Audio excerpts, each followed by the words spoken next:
ความสว่างทางใจไม่มืดมิดจะส่องจิตส่องทางสว่างใสคุณธรรมนำทางสว่างไกลพัฒนาให้ไกลห่างทางอบายจะจนมีพี่น้องมุ่งปองมั่นเพียรสร้างสรรค์สู่ทางสว่างฉายยึดเหนี่ยวบุญคุณธรรมฉ่ำใจกาย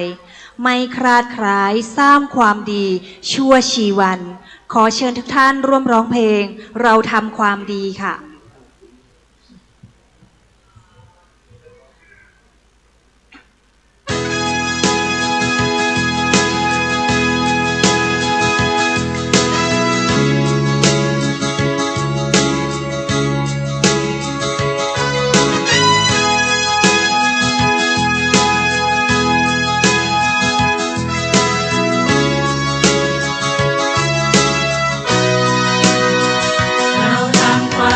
หัวใจน้องพี่กลมเกลียวคุณธรรมยึดเหนี่ยวไม่ไปเลี้ยวทางตามจะบำเพ็ญตนมุ่งพ้นหนทางสว่างล้ำเรามิอาจกระทำการคิดชั่วสิ่งใดสองมือพนมน้อมใจก้มกราบบูชาหวังสร้างความดีฝึกตนเรื่อยมาพัฒนาเต็มที่ให้ตัวเรานี้หวังได้ดีดังปองเกิดมาเป็นคนดิ้นรนหวังสิ่งสุขใจอบายมุขไม่ไกลใจข้าขอไกลหาจะมีจะจนจะขอสู้ทนทุกอย่างใจไม่อยากจืดจางเพียงสรรสร้างความดีพัฒนาตัวเองมิเคยที่จะหวั่นเกรงความทุกข์ยากอันใดอีกอย่างพวกเราพัฒนาดวงใจสุขยิ่งสิ่งใดใช้พระธรรมนำทาง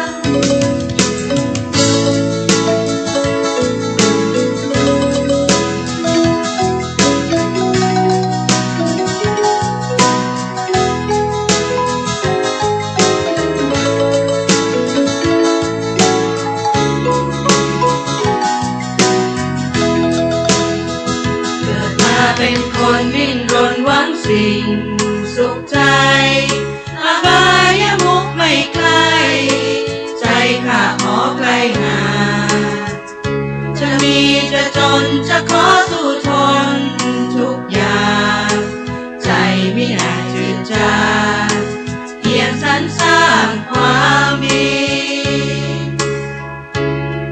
พัฒนาตัวเองมิเคยที่จะหวั่นเกรงความทุกข์ยากอันใดอีกอย่างพวกเราพัฒนาดวงใจสุขยิ่งสิ่งใดใช้พระธรรมนำทาง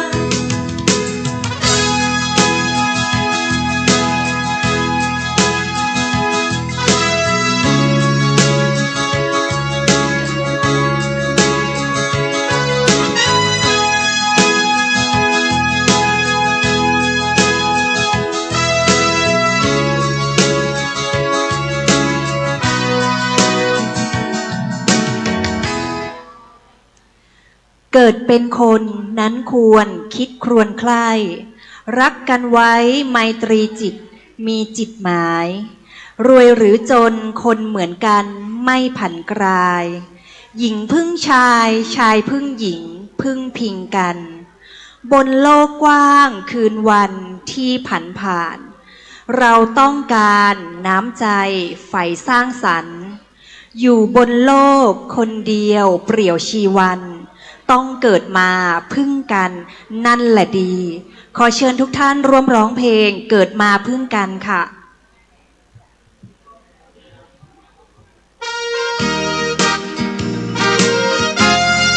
เ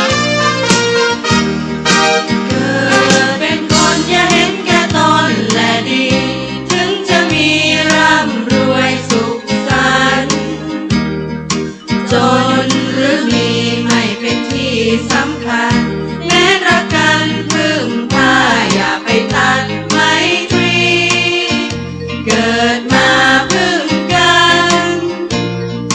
ผิวพรรณใช่แบ่งศักดิ์ศรีวันนี้เราอยู่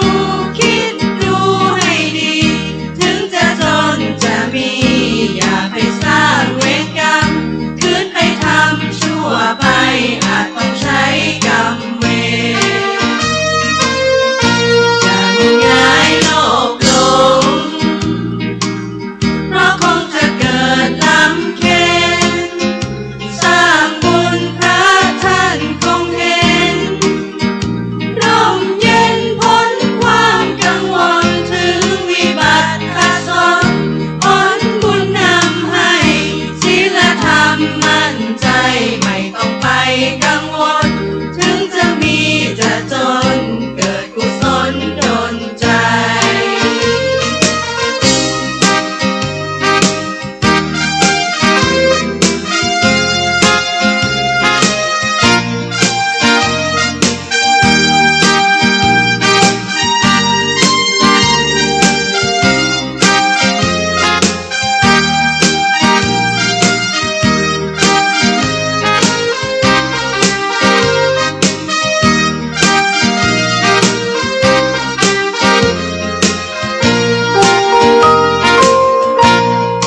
เกิดเป็นคนอย่าเห็นแก่ตนและดีถึงจะมีร่ำรวยสุขสันต์จนหรือมีไม่เป็นที่สำคัญ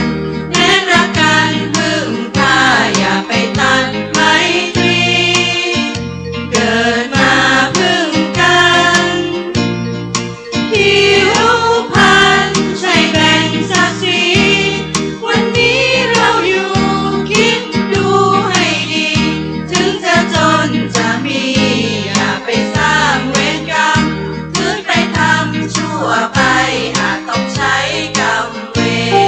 รอย่างมงายโลภหลงเพราะคงจะเกิดลำเค็ญสร้างบุญพระท่านคงเห็นร่มเย็นพ้นความกังวลถึงวิบัติอาสนผลบุญนำให้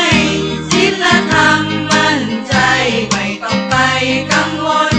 ถึงจะมีจะจนเกิดกุศลดลใจ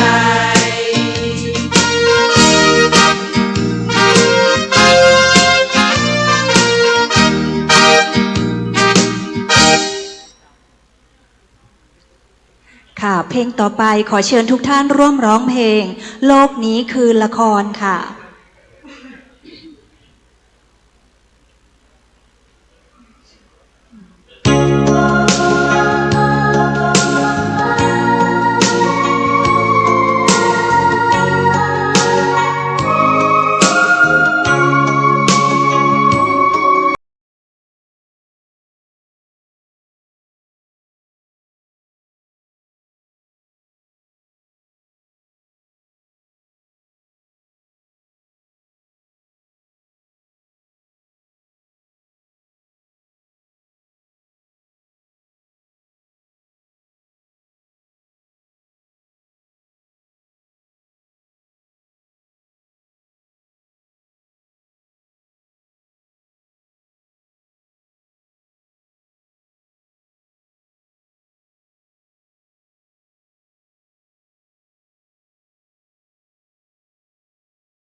เพลงต่อไปนะคะขอเชิญทุกท่านค่ะร่วมร้องเพลงรางวัลชีวิตค่ะ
ค่ะเพลงสุดท้ายของเรานะคะก่อนที่จะเข้าร่วมเริ่มพิธีนะคะขอเชิญทุกท่านร่วมร้องเพลงเกิดแล้วตายค่ะ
ท่านสาธุชนที่เคารพทุกท่านครับหาที่นั่งให้เรียบร้อยนะครับ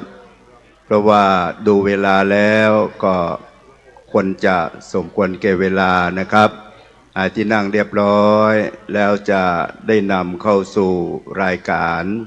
รถด่วนขบวนพิเศษครั้งที่8ผมขออนุญาตนำเข้าสู่รายการรถด่วนขบวนพิเศษครั้งที่8ประจำปี 2568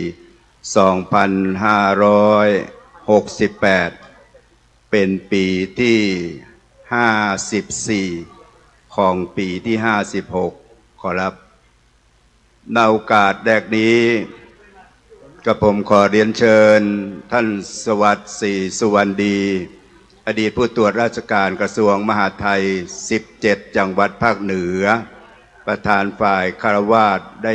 เป็นประธานจุดธูปเทียนบูชาพระรัตนตรัยขอเรียนเชิญด้วยความเคารพขอรับ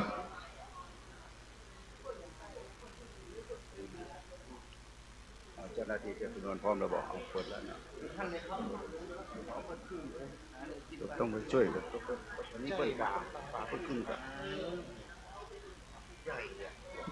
ครับทางคณะกลุ่มหนุ่มสาวจังหวัดเชียงใหม่รู้สึกซาบซึ้งและเป็นเกียรติอย่างยิ่งที่ได้รับเกียรติจากท่านอดีตผู้ตรวจราชการกระทรวงมหาดไทย17จังหวัดภาคเหนือนะครับท่านสวัสดิ์ศรีสุวรรณดีได้ให้เกียรติมาเป็นประธานในพิธีขณะนี้ท่านได้จุดเทียนบูชาพระรัตนตรัยบนจักรพรรดินะครับดำชัตรพันธ์ขอเชิญทุกท่านได้สงบกายสงบวาจาตั้งใจประนมมือน้อมลำลึกถึงคุณพระพุทธสุดประเสริฐแสนเลิศล้ำคุณพระธรรมคำสอนบวรยิ่งคุณพระสงฆ์สั่งสอนธรรมนำสุขจริงทั้ง3สิ่งสุดประเสริฐเราเทิดทูนสาธุประนมมือพร้อมกันนะครับเดี๋ยวท่านจุดเทียนอย่างเดียวนะท่านจุดเทียนอย่างเดียวนะท่านกลับมานั่นนะครับและท่านประธานในพิธีจะกลับนั่งที่รับรองนะครับต้องขอกราบขอบพระคุณท่านสวัสดิ์ศรีสุวรรณดีท่านประธานในพิธีฝ่ายคฤหัสถ์ที่ได้จุดธูปเทียนบูชาพระรัตนตรัยท่านจะกลับนั่งที่รับรองจากนี้เพื่อเป็นมหามงคลจะได้จุดเทียนบูชาพระนวโรกุตรธรรมทั้ง9เล่มโดยจะขอรับเกียรติจากท่านผู้ทรงเกียรติผู้มีบุญบารมี9ท่านได้จุดเทียนมหามงคลทั้ง9เล่มนะครับซึ่งเจ้าหน้าที่เทียนชนวนนะครับเอาไปก่อนครับเทียนชนวนเอานี่ผ้าเบาสุขุนเกือบไปครับขอเชิญอาจารย์แม่ครับสวคลขันธราชนะครับเป็นท่านแรกนะครับได้จุดเทียนนวโรกุตระเล่มแรกนะครับบูชาโสดาปฏิมักนะครับและขอเชิญคุณนายดลจิตศรีสุวรรณดีนะครับภริยาของท่านประธานในพิธีนะครับได้จุดเทียนเล่มที่2บูชาโสดาปฏิผลนะครับคุณรัตดาสดายุรัตน์นะครับและจะจุดพร้อมกันไปยืนก่อนนะครับคุณรัตดาสดายุรัตน์กรรมการพุทธสมาคมจุดเทียนเล่มที่3นะครับคุณกัญจนาตั้งธนวิทย์นะครับจุดเทียนเล่มที่4นะครับกรรมการพุทธสมาคมคุณสุทธิพัฒน์พัทรพงศ์ขออภัยนะคุณสุทธิพัทรพงศ์สมคำสำนักงานพระพุทธศาสนาจังหวัดเชียงใหม่ขอเรียนเชิญท่านครับคุณสุนทรยามสิริท่านรองสุนทรยามสิริครับท่านรองนายกเทศมนตรีนครเชียงใหม่นะครับได้จุดเทียนเล่มต่อไปนะครับเล่มที่7นะครับขอเชิญดร.พิสมัยตรีวิชาประธานกรรมการประสานงานส่วนภูมิภาคภาค8สภาสังคมสงเคราะห์ในพระบรมราชูปถัมภ์ขอเชิญครับท่านดร.เพ็ญศรีวังเสรีประธานชมรมจิตอาสาล้านนาขอเรียนเชิญครับ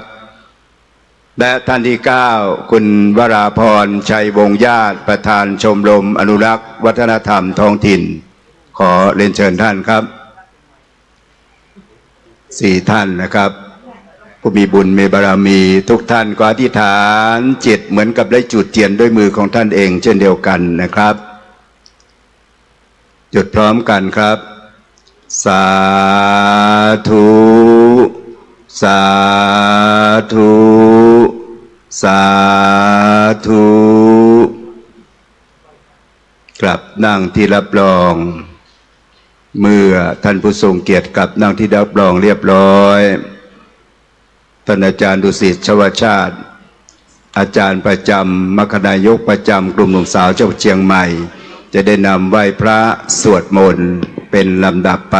เรียนเชิญครับ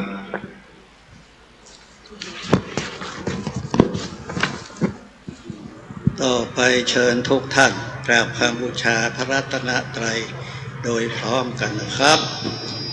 อะระหังสัมมาสัมพุทโธภควาพุทธังภควันตังอภิวาเทมิสวากขาโตภควตาธัมโมธัมมังนามัสสามิสุปฏิปันโนภควโตสาวกสังโฆสังฆังนามามิหันธรรมยังพุทธัสสะภควโตปุพพาคณมะกะลังกะโลมาเสนะโมตัสสะภควโตอะระหะโตสัมมาสัมพุทธัสสะนะโมตัสสะภควโตอะระหะโตสัมมาสัมพุทธัสสะนะโมตัสสะภควโตอะระหะโตสัมมาสัมพุทธัสสะอิติปิโสภควาอะระหังสัมมาสัมพุทโธวิชชาจารณะสัมปันโนสุขโตโลกวิทูอนุตตโลปุริสธรรมสารถิสัทธาเทวมนุษย์สานังพุทโธภควาติองค์ใดพระสัมพุทธสุวิสุทธสันดานตัดมนกิเลสมันบ่มีมนมีมองมัวหนึ่งในพระทัยท่านก็เบิกบานคือดอกบัวลาคีบ่พันพัวสุว่าคนท่ากำจรองค์ใดประกอบโดยพระกรุณาดังสาครโปรดหมู่ประชากรมาลาโอข้ากันดานชี้ทางบรรเทาทุกข์และชี้โศกเกษมสารชี้ทางผ่านนรพานอันพ้นโศกวิโยคภัยพร้อมเบญจะพิทาจักโสจาลาวิมลใสเห็นเหตุที่ไกลไกลก็เจนจบประจักษ์จริงกำจัดน้ำใจหยาบสันดานบาปแห่งชายหญิงสัตว์โลกได้พึงพิงมาลาบาบำเพ็ญบุญข้าขอประนอบน้อมศีลกาวบังคมคุณสัมพุทธกาลุนยาภาพนั้นนิรันดรสวากขาโตภควตาธัมโมสันเทธิโกอากาลิโกเอหิปัสสิโก โอปัญญิโกปัจจตังเวทิตาโพวินโยหิเตธรรมะคือคุณากร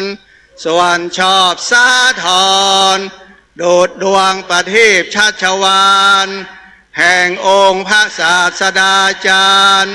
ส่องสัตว์สันดานสว่างกระจ่างใจมนทำได้นับโดยมรรคผลเป็น8 เพิงยนต์และ9 กับทั้งนฤพานสมยาโลกอุดรพิสดารอันเลิกโอฬารพิสุทธิพิเศษสุขใสอีกทำต้นทางคันไลนามขนานคานคายปฏิบัติปริยัติเป็น2คือทางดำเนินดุจคลองให้ล่วงลูกปองอย่างโลกอุดรโดยตรงข้าขอโอนอ่อนอุตมงนบธรรมจำนงโดยจิตและกายวาจาสุปฏิปันโนภะคะวะโตสาวกสังโฆอุชุปฏิปันโนภะคะวะโตสาวกสังโฆยายะปฏิปันโนภะคะวะโตสาวกสังโฆสามีจิปฏิปันโนภะคะวะโตสาวกสังโฆยะทิทางจัตตาลิปุริสายุคานิอัฏฐปุริสาปุคลาเอสะภะคะวะโตสาวกสังโฆอาหุนายโยปาหุนายโยทักขินายโยอัญชาเลกาลนิโยอนุตตลังปุญญาเขตังโลกัสสาติทรงใดสาวกศาสดารับปฏิบัติมาแด่องค์สมเด็จพระขวานเห็นแจ้งจตุสัจเสร็จบานรู้ทางที่อ่านระงับและดับทุกภัยโดยเสด็จพระผู้ตรัสไตรปัญญาผ่องใสสะอาดและปราดมัวมองเฮินห่างทางข้าศึกปองบ่มิลำพองโดยกายและวาจาใจเป็นเนื้อนาบุญอันภัยสานแด่โลกายและเกิดพิบูลผลพ้นสมยาเอารถทศพลมีคุณอนนท์อเนกจะนับเรือตราข้าขอนบหมู่พระสลาหกทรงคุณานุคุณประดุจลำพันโดยเดชบุญข้าอภิวานพระไตรลักษณ์อันอุดมดิเลกนิลาไซจงช่วยขจัดโพยภัยอันตรายใดๆจงดับและกลับเสื่อมสูญ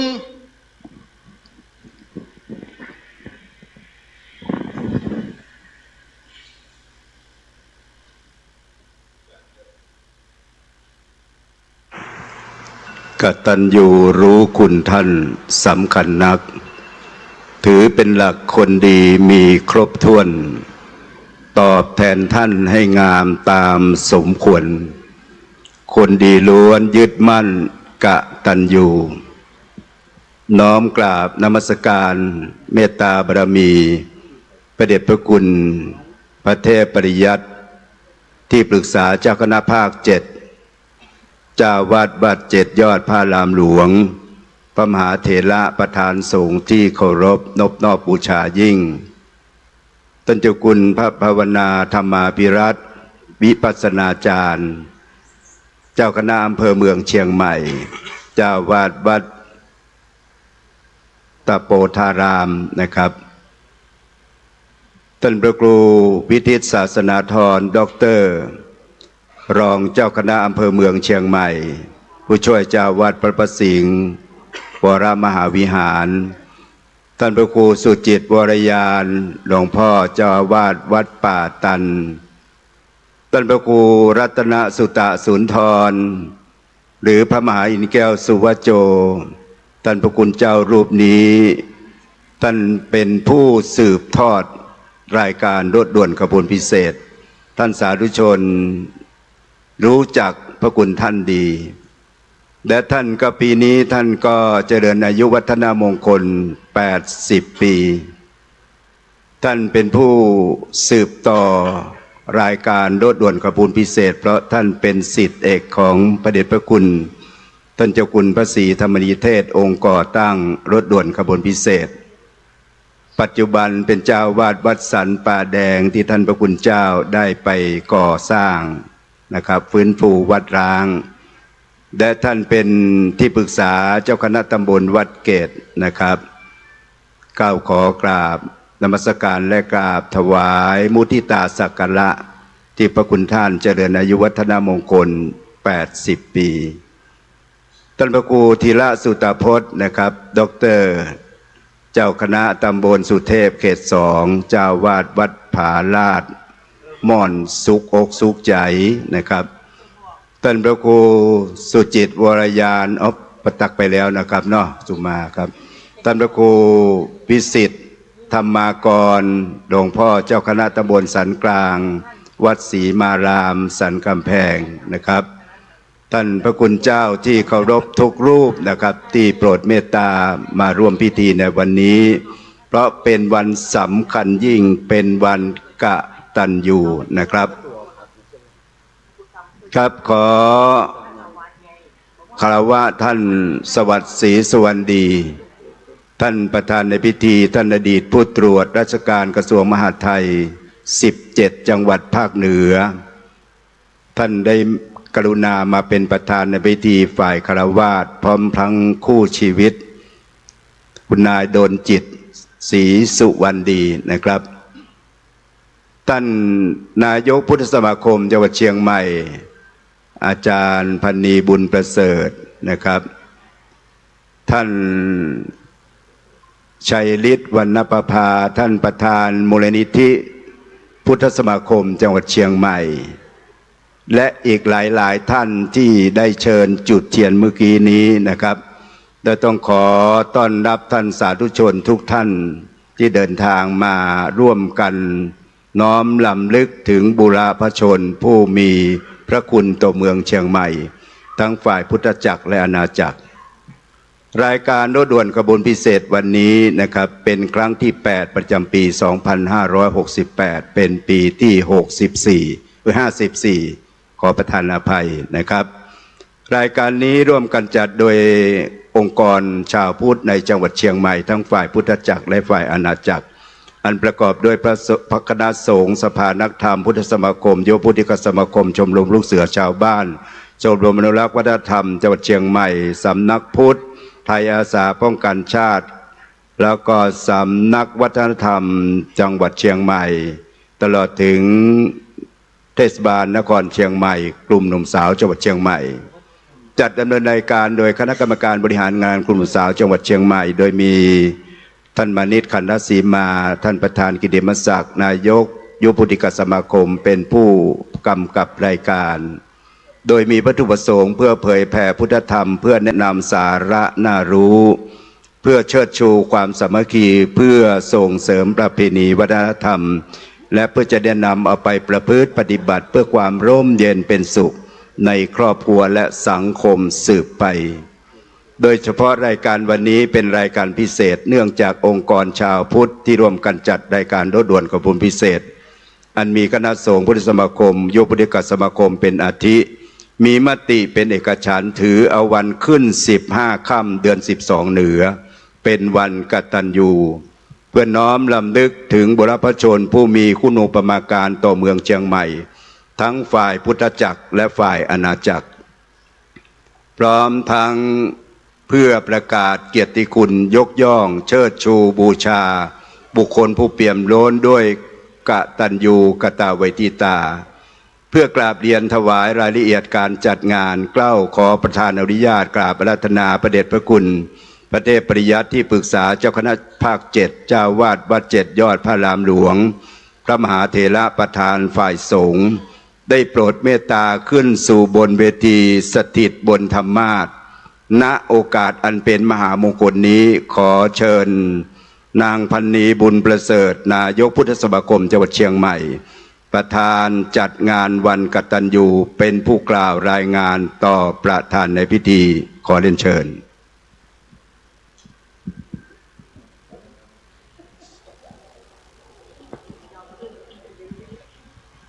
ครับ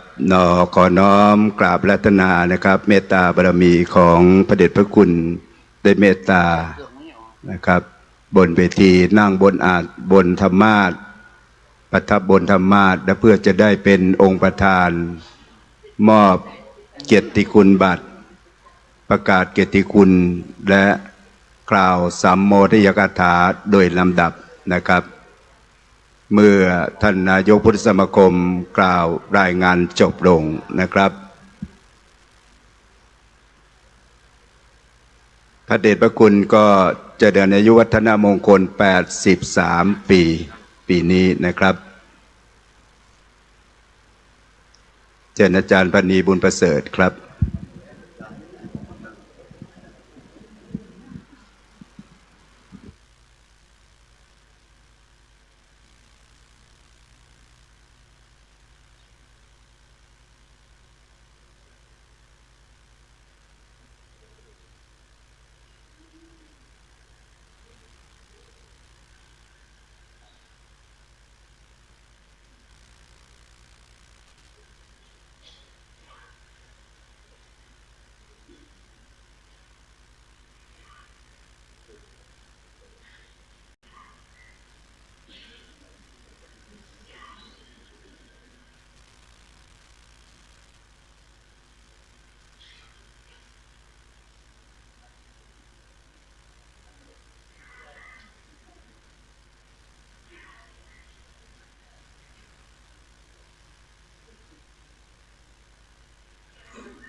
กราบนมัสการพระเดชพระคุณเจ้าพระเทพปริยัติ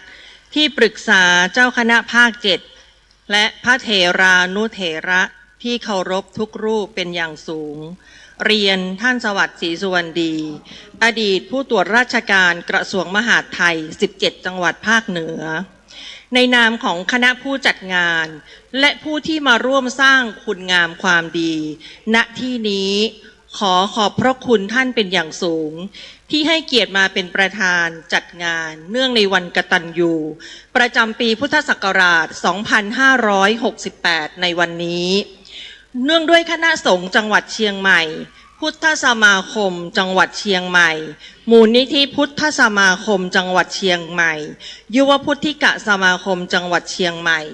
กลุ่มหนุ่มสาวจังหวัดเชียงใหม่ชมรมลูกเสือชาวบ้านเยาวชนจิตอาสาพุทธสถานและหน่วยงานที่เกี่ยวข้อง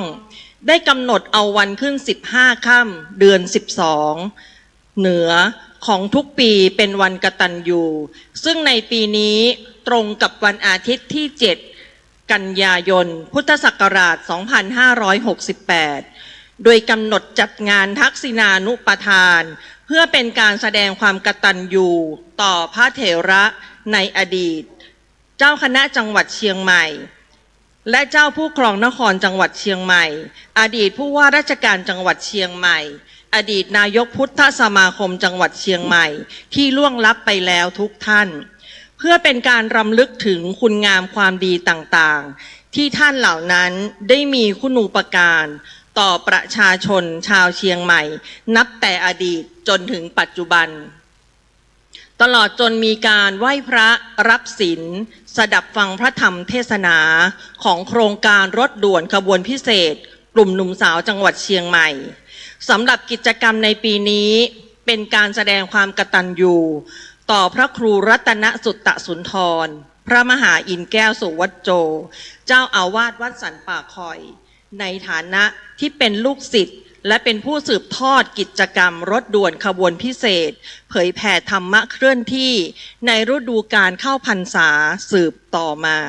และขอถวายมุทิตาจิตเนื่องในโอกาสที่ท่านเจริญอายุวัฒนมงคลครบ80 ปี หลังจากนั้นขออนุญาตเรียนเชิญให้คุณถนอมศักดิ์พรหมวังเป็นผู้อ่านบทประพันธ์ถึงคุณงามความดีของท่านต่อพุทธศาสนิกชนทั้งหลายในโอกาสนี้ดิฉันขอกราบนิมนต์พระเดชพระคุณหลวงพ่อพระเทพปริยัติที่ปรึกษาเจ้าคณะภาค7ได้โปรดเมตตามอบเกียรติบัตรประกาศเกียรติคุณแด่พระครูรัตนสุตตสุนทรพร้อมทั้งกล่าวสัมโมทนียกถาและจะได้เรียนเชิญท่านสวัสดิ์ศรีสุวรรณดีประธานในพิธีได้กล่าวแสดงความยินดีในการจัดงานวันกตัญญูครั้งที่49ประจำปีพุทธศักราช 2568 เป็นลำดับต่อไป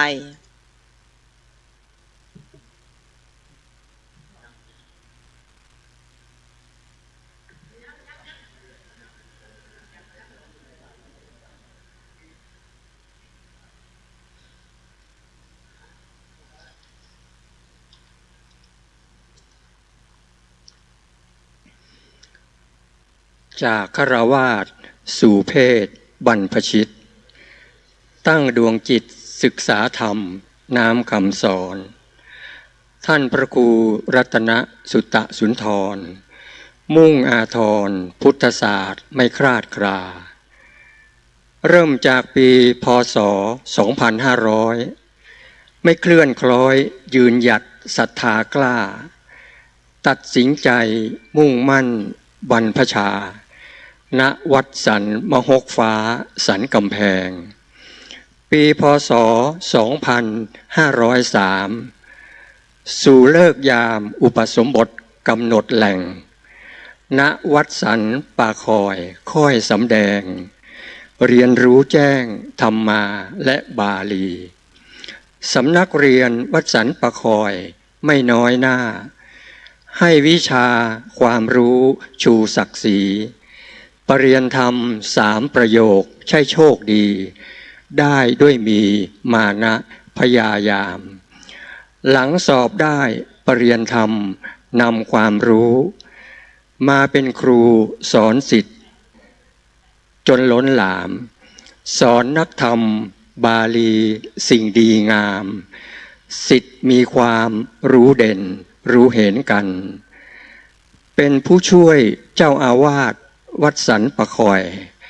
ท่านจะคอยช่วยเจ้าอาวาสมุ่งมาดมั่นเป็นเจ้าอาวาสก็พัฒนาสารพันเผยแผ่ทันแก่ประชาสาธุชนได้บูรณะปฏิสังขรณ์บวรวัดจนพิพัฒน์จำรัดรุ่งพดุงพลงานเผยแผ่ก็ระบินได้ยินยนต์เกริกกล้องจนกิตติศัพท์สดับไกลเป็นที่ปรึกษาเจ้าคณะตำบลวัดเกตเป็นนักเทศที่ศรัทธาพาเลื่อมใสวิทยุวปท.ปชส.ก็ดังไกลสถานศึกษาน้อยใหญ่ไปพ้องผ่านส่วนรายการรถด่วนขบวนพิเศษซึ่งพระศรีธรรมนิเทศท่านเสกสารได้เป็นองค์ก่อตั้งครั้งก่อนการปี2512วานนับนานมาหลังท่านเจ้าคุณได้พระละสังขารปี2527ให้อะไรหาพระครูรัตนสุตตสุนทรท่านนำพาสืบทอดต่อถึงคราปัจจุบันกลุ่มหนุ่มสาวเชียงใหม่ใจเคารพขอน้อมนบซึ้งพระคุณหนุนมหันต์พุทธสมาคมยุวพุทธสุดตื้นตันพร้อมใจกันอัญเชิญพระรัตนตรัยดลพระครูอยู่ยืนวันคืนผ่านนานเท่านานเผยแผ่ธรรมช่ำสดใสปราศจากทุกโศกและโรคภัยเป็นร่มโพร่มใส ไปนิรันดร์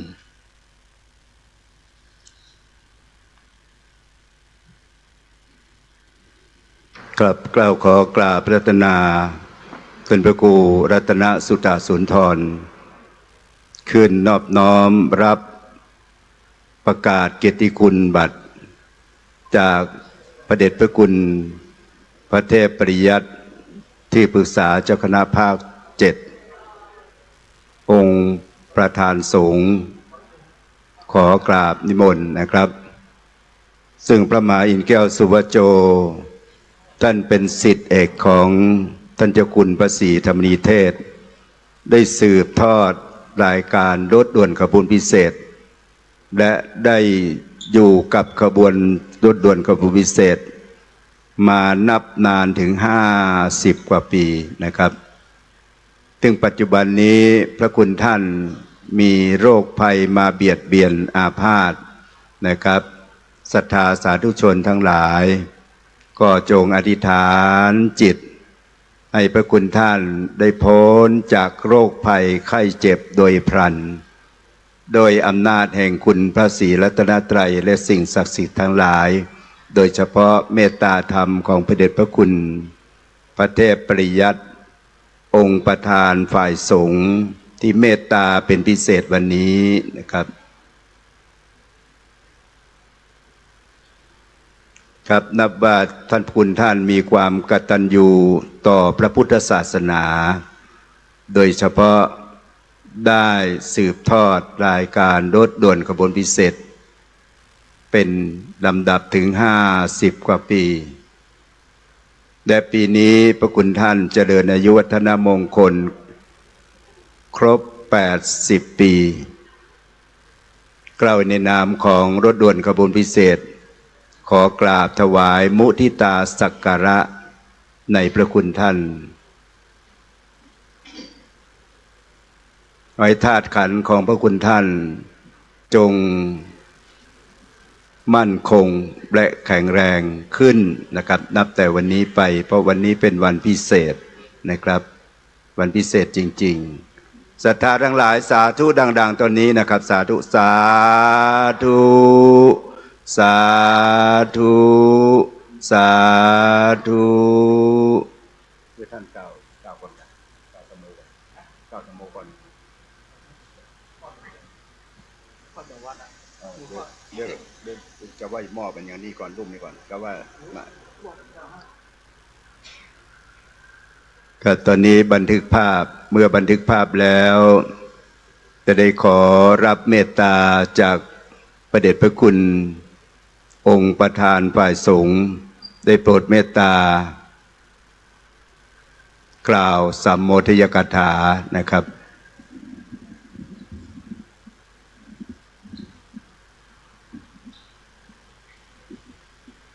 นับเป็นบุญเป็นบารมีของชาวเชียงใหม่เราโดยเฉพาะชาวรถด่วนขบวนพิเศษนะครับ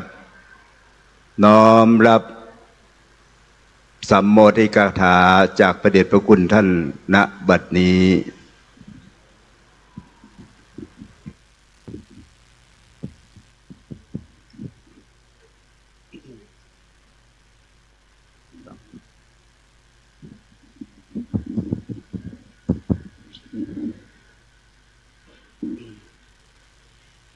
ขอเรียน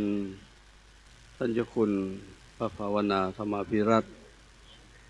เจ้าคณะอำเภอเมืองจังหวัดเชียงใหม่พระครูพิทิศศาสนาธรรองเจ้าคณะอำเภอเมืองเชียงใหม่จังหวัดเชียงใหม่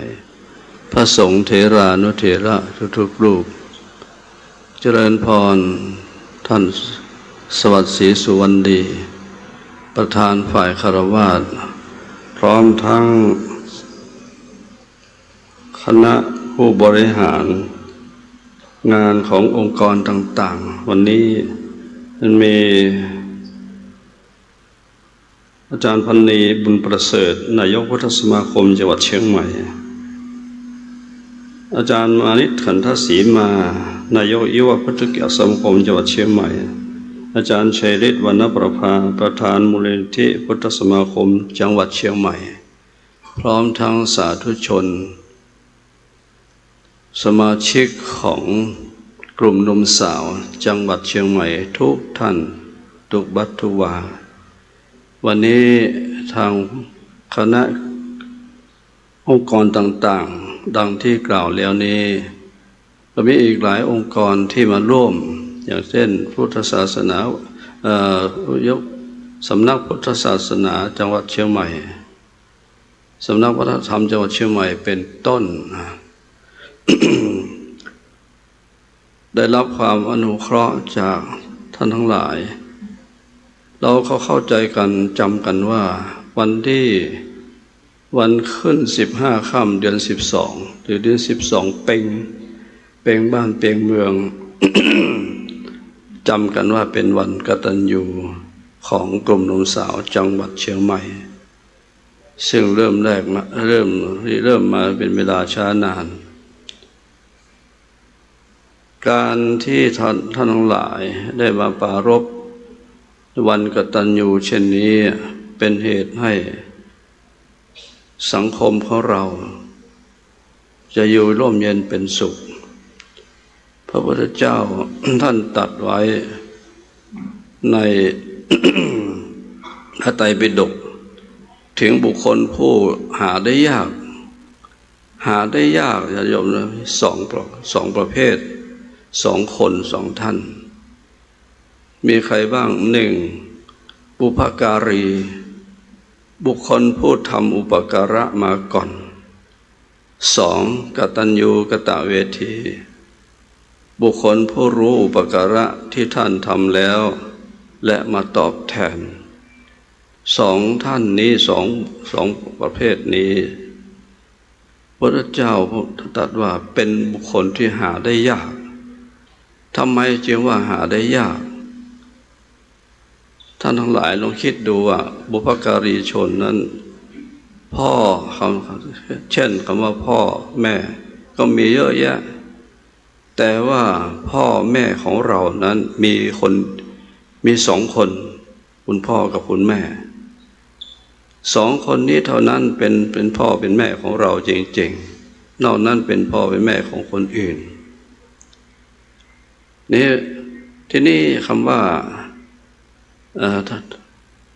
เป็นบุคคลที่หาได้ยากอย่างไรเพราะบุพการีชนท่านเสียสละตั้งแต่ลูกออกจากครรภ์มารดามาเป็นผู้รับผิดชอบทุกอย่างเลี้ยงดูตั้งแต่อ้อนแต่ออกจนถึงเจริญวัยเติบโตแก่กล้าสถาบัน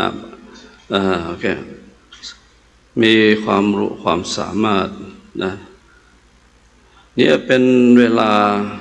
ท่านทั้งหลายลองคิดดูเลี้ยงลูกมากว่าจะถึง10 ปีนะ10 ปีต้องเสียสละทุกอย่างคุณพ่อคุณแม่จาก10 ปีไป20 ปีก็จะต้องเสียค่าเล่าเรียนอะไรนะ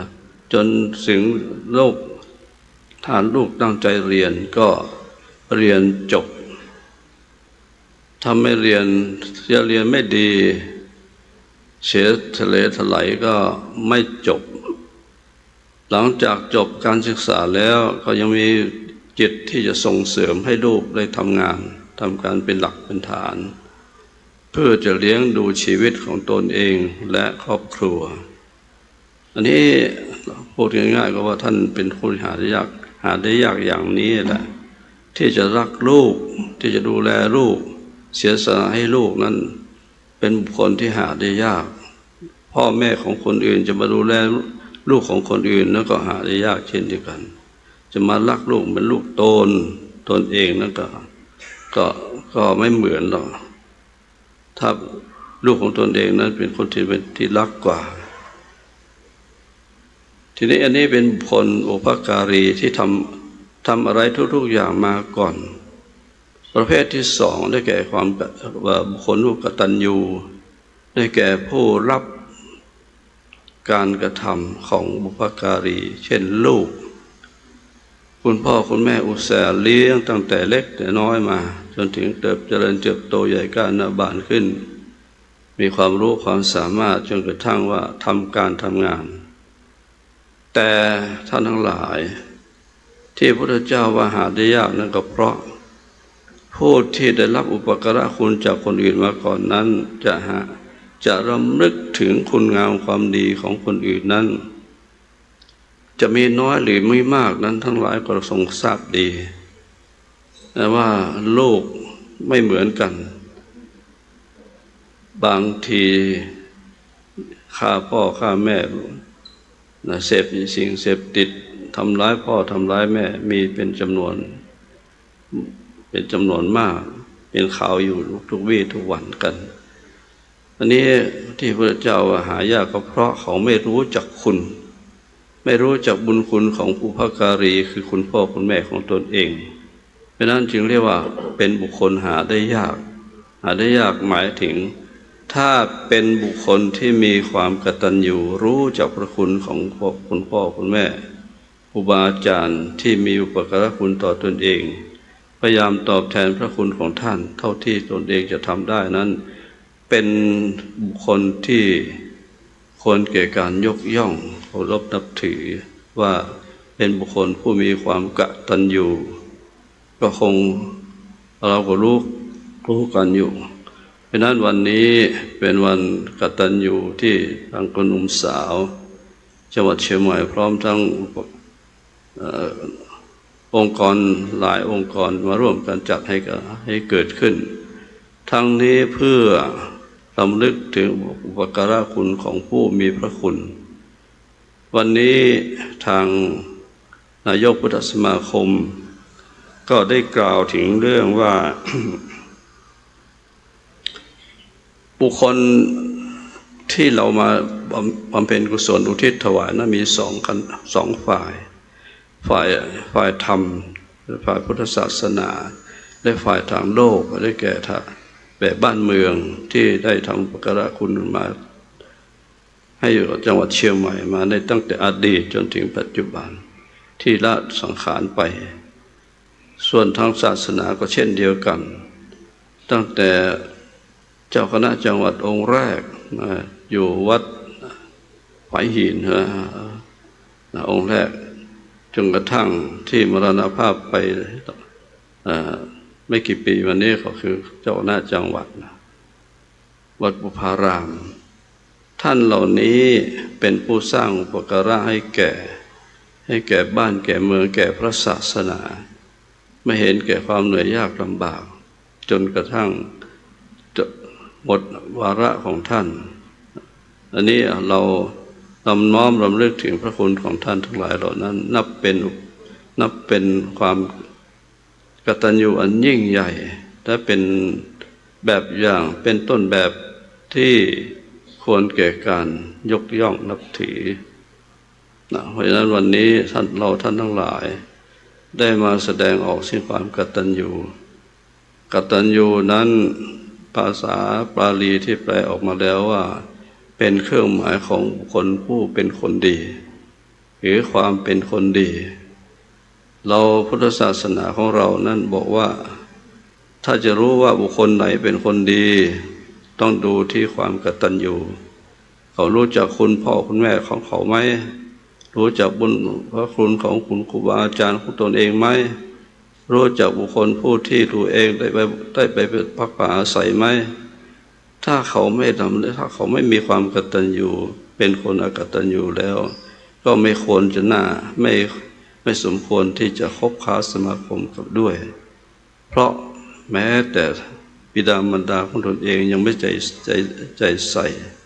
ยังไม่ทอดทุระได้นับภาษาอะไรกับคนอื่นที่เขาจะมาแสดงถึงความอาทรต่อเพราะฉะนั้นพุทธศาสนาถือว่าผู้ที่เป็นคนดีก็คือคนที่มีความกตัญญูนั้นวันนี้เราท่านทั้งหลายมาร่วมกันยกย่องบุคคลที่มีความกตัญญูต่อบุพการีของตนเองลูกคนไหนที่มีความกตัญญูเราก็เคารพนับถือบุคคลผู้นั้นยกย่องคนผู้นั้นในสังคมของเราและอีกประการหนึ่งวันนี้เป็นวันคล้ายวันเกิดก็ไม่ใช่วันเกิดเป็นวันครบ รอบอายุปีเกิดของท่านพระครูรัตนสุตตสุนทรที่ปรึกษาเจ้าคณะวนวัดเกตเจ้าอาวาสวัดสันป่าคอยเป็นศิษย์เอกของพระเดชพระคุณท่านเจ้าคุณหลวงพ่อเจ้าคุณศรีธรรมคุณศรีธรรมนิเทศเป็นเจ้ารองอดีตรองเจ้าคณะจังหวัดเชียงใหม่เป็นผู้ก่อตั้งกลุ่มหนุ่มสาวของจังหวัดเชียงใหม่เข้ามาตั้งแต่ปี 2521 มาถึงปัจจุบันนี้ทั้งหลายลองคำนวณดูมีกี่ปีแล้วนะแล้วท่านพระครูรัตนสุตตสุนทรถ้าเป็นศิษย์เอกนะศิษย์เอกในที่นี้หมายถึงท่านได้มาอยู่ที่วัดสวนป่าคอยได้อยู่ร่วมกับครูบาอาจารย์ตั้งแต่ครูบาขันสุขันครูบาครูบาทองคำนะครูบาเก่าท่านครูบาทองคำนี้โอ้เยี่ยมนะซื่อตรงบรรทัดนะเอาไม้บรรทัดเขาวัดเลยว่าคำไหนคำนั้นนะพระครูรัตนะเป็นได้ร่วมเป็นลูกศิษย์ของท่านทองคำมีถึง2 ทองคำนะทองคำองค์แรกกับองค์ธรรมองค์หลังสุดแล้วก็เป็นศิษย์ของท่านเจ้าคุณศรีธรรมนิเทศเป็นนักเรียนบาลีรุ่นเดียวกันกับอาตมาสอบเรียนบาลีร่วมกันประโยควาระ3อาตมาอยู่ที่วัดพันตองเดินจากวัดพันตองข้ามน้ำข้ามสะพานสมัยก่อนเป็นสะพานเด็กสะพานนวรัตน์ล่มสมัยก่อนเดินเนี่ยเป็น2 ปีนะถึงจะสอบได้สอบประโยค3นะเดี๋ยวได้เรียนร่วมกันท่านมีความรู้ความสามารถในทางด้านภาษาบาลีเพราะนั้นวันนี้ทางพระสมาคมยุวพุทธสมาคมกลุ่มหนุ่มสาวและบรรดาสาธุชนทุกท่านได้มาแสดงออกซึ่งความกตัญญูแสดงออกซึ่งความบุญคุณงามความดีของท่านที่ท่านบำเพ็ญมาฐานะเป็นลูกศิษย์ของศิษย์เอกของท่านเจ้าคุณพระศรีธรรมนิเทศทำงานทุกอย่างเป็นเลขาของสภานักธรรมจังหวัดเชียงใหม่ตั้งแต่ท่านเจ้าคุณศรีธรรมนิเทศเป็นต้นมาจนกระทั่งบัดนี้ก็ท่านยังทำอยู่ถึงแม้ว่าสุขภาพไม่ค่อยจะอำนวยก็ยังปฏิบัติงานอยู่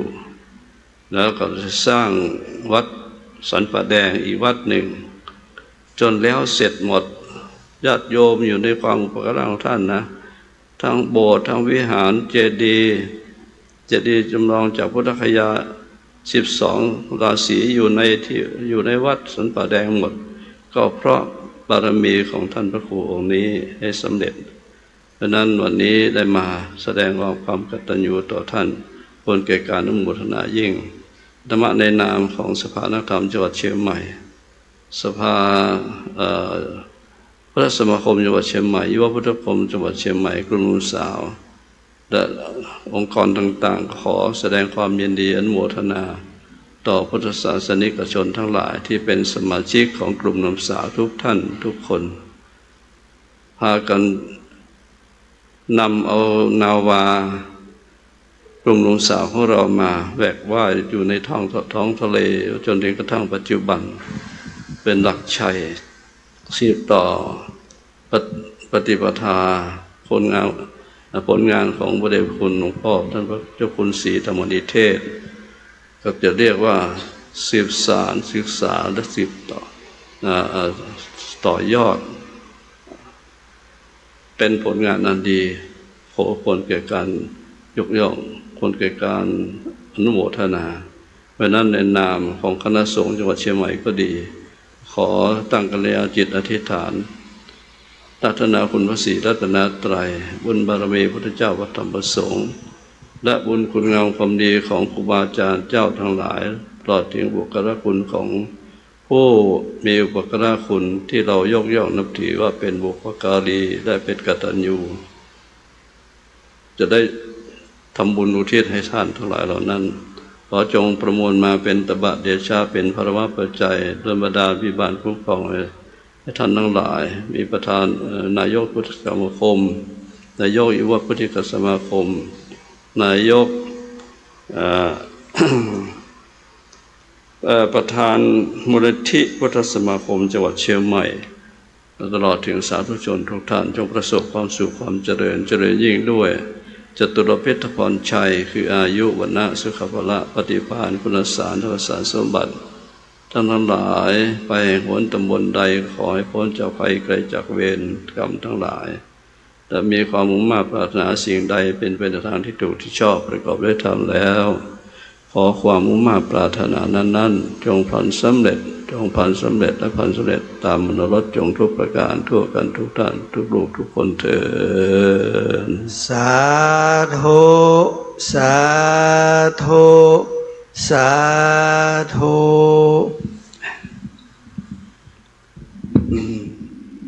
ไตรเมตตาธรรมของพระเดชพระคุณพระเทพปริยัติเจ้าที่ปรึกษาเจ้าคณะภาค7เจ้าวาดวัด7ยอดพระรามหลวงองค์ประธานสงฆ์ได้โปรดเมตตากล่าวสัมโมทิยกถาเป็นมหามงคลยิ่งนะครับทีนี้พระเดชพระคุณจะได้ลงจากธรรมาสน์นะครับได้มานั่งณอาสนะสงฆ์ครับวันนี้ซึ่งเป็นวันที่สำคัญที่สุดเป็นวันเดือน12 เพ็งพ่อแม่ศรัทธาทั้งหลายนะครับถือเอาเป็นวันกตัญญูได้สดับตรับฟังสัมโมทิยกถาอันเป็นมังคละยิ่งจากพระเดชพระคุณท่านองค์ประธานฝ่ายสงฆ์กล่าวในนามของคณะผู้จัดงานรถด่วนขบวนพิเศษน้อมกราบขอบพระคุณอนุโมทนาสาธุการในเมตตาธรรมของพระเดชพระคุณไว้ณที่นี้เป็นอย่างสูงนะครับกราบและขอบพระคุณครับเมตตาธรรมพระพุทธคุณจะนั่งที่รับรองจากนี้ขอเชิญท่านสวัสดิ์ศรีสุวรรณดีอดีตผู้ตรวจราชการกระทรวงมหาดไทย17จังหวัดภาคเหนือท่านประธานพิธีไปสู่ยังแท่นประธานพร้อมทั้งกล่าวเปิดงานวันกตัญญูประจำปี2568ขอเรียนเชิญด้วยความเคารพครับ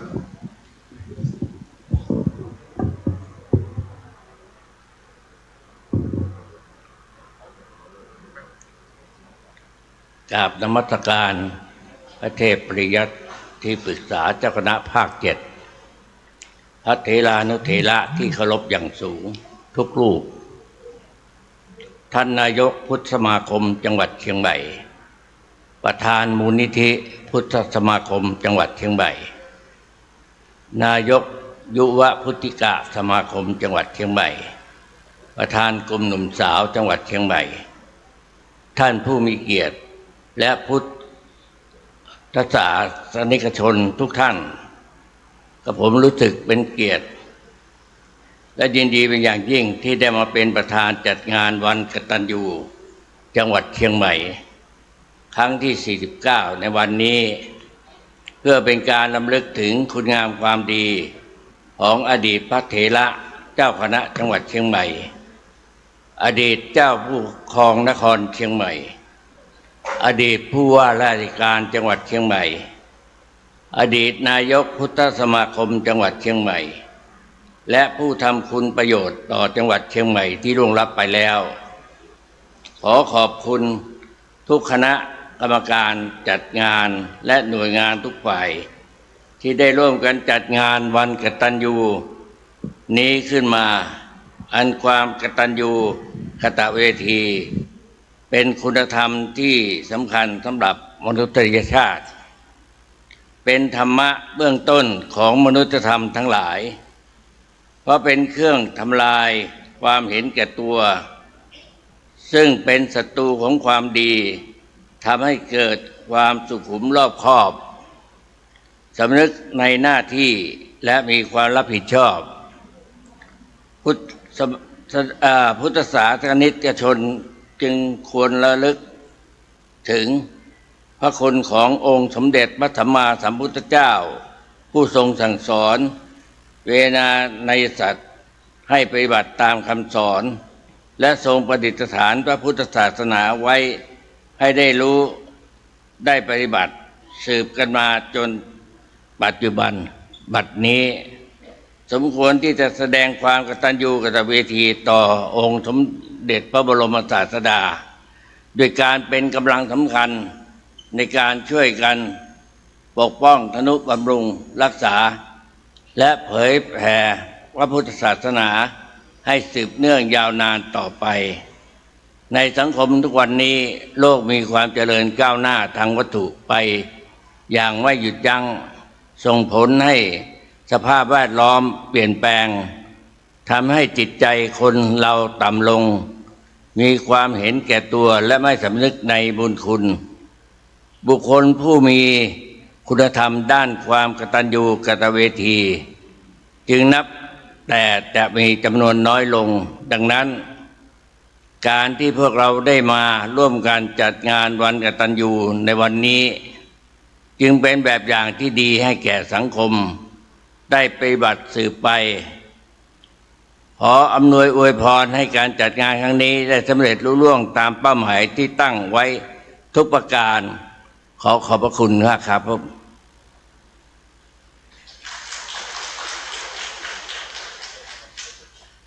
ท่านประธานในพิธีท่านสวัสดิ์ศรีสวรรณดีได้กรุณากล่าวเปิดงานนะครับขอกราบขอบพระคุณท่านประธานไว้ณที่นี้จากนี้เพื่อน้อมรำลึกและเป็นทักษิณานุปทานนะครับขอกราบรัตนาพระเดชพระคุณท่านเจ้าคุณพระภาวนาธรรมาภิรัตน์เจ้าคณะรองเจ้าคณะอำเภอเมืองเชียงใหม่เจ้าวาดวัดลำเปิงตะโพธารามได้โปรดเมตตาจุดธูปเทียนบูชาที่โต๊ะหมู่บูชารูปภาพของอดีตเจ้าคณะจังหวัดเชียงใหม่และพระเถระผู้มีพระคุณอุปการณคุณต่อพระพุทธศาสนาในจังหวัดเชียงใหม่ตั้งแต่ครูบาฝ่ายหินตนเก้าสังฆราชาองค์เก้าทลามต่อเต้าถึงท่านพระครูท่านเจ้าคุณพระศรีธรรมนิเทศและหลายรูปครูบาเจ้าศรีวิจัยครูบาเทิมวัดแสนฝางลำเปิงถึงเน้อสถานต่างหลายเจิญพ่อหมดบ่กับว่าเพิ่นลงมาก่อนเจิญสุพิษเลยครับก็จะให้เพิ่นลงมาก่อนนะนี่บรรจุแล้วก่อนเนาะกำลังไปฮะก็น่ากับไปแหละพุทธเทียนน่ะก็ยังมาคือเพิ่นจุดอ่ะกับจุดเทียนที่โต๊ะหมู่บูชารูปภาพของอดีตเจ้าคณะจังหวัดเชียงใหม่นะครับและพระเถระผู้มีคุณูปมาการต่อพระพุทธศาสนาในเมืองเชียงใหม่ทุกรูปครับมีสังฆราชาองค์แรกที่วัดฝ่ายหินนะครับอภัยสารทะนะครับตลอดถึงเจ้าคณะจังหวัดเชียงใหม่ทุกรูปที่ลารับดับสังขารนะครับได้โดยเฉพาะพระศรีธรรมนิเทศที่มีพระคุณอันยิ่งใหญ่ไพศาลต่อกลุ่มหนุ่มสาวจังหวัดเชียงใหม่ขบวนรถด่วนขบวนพิเศษนะครับ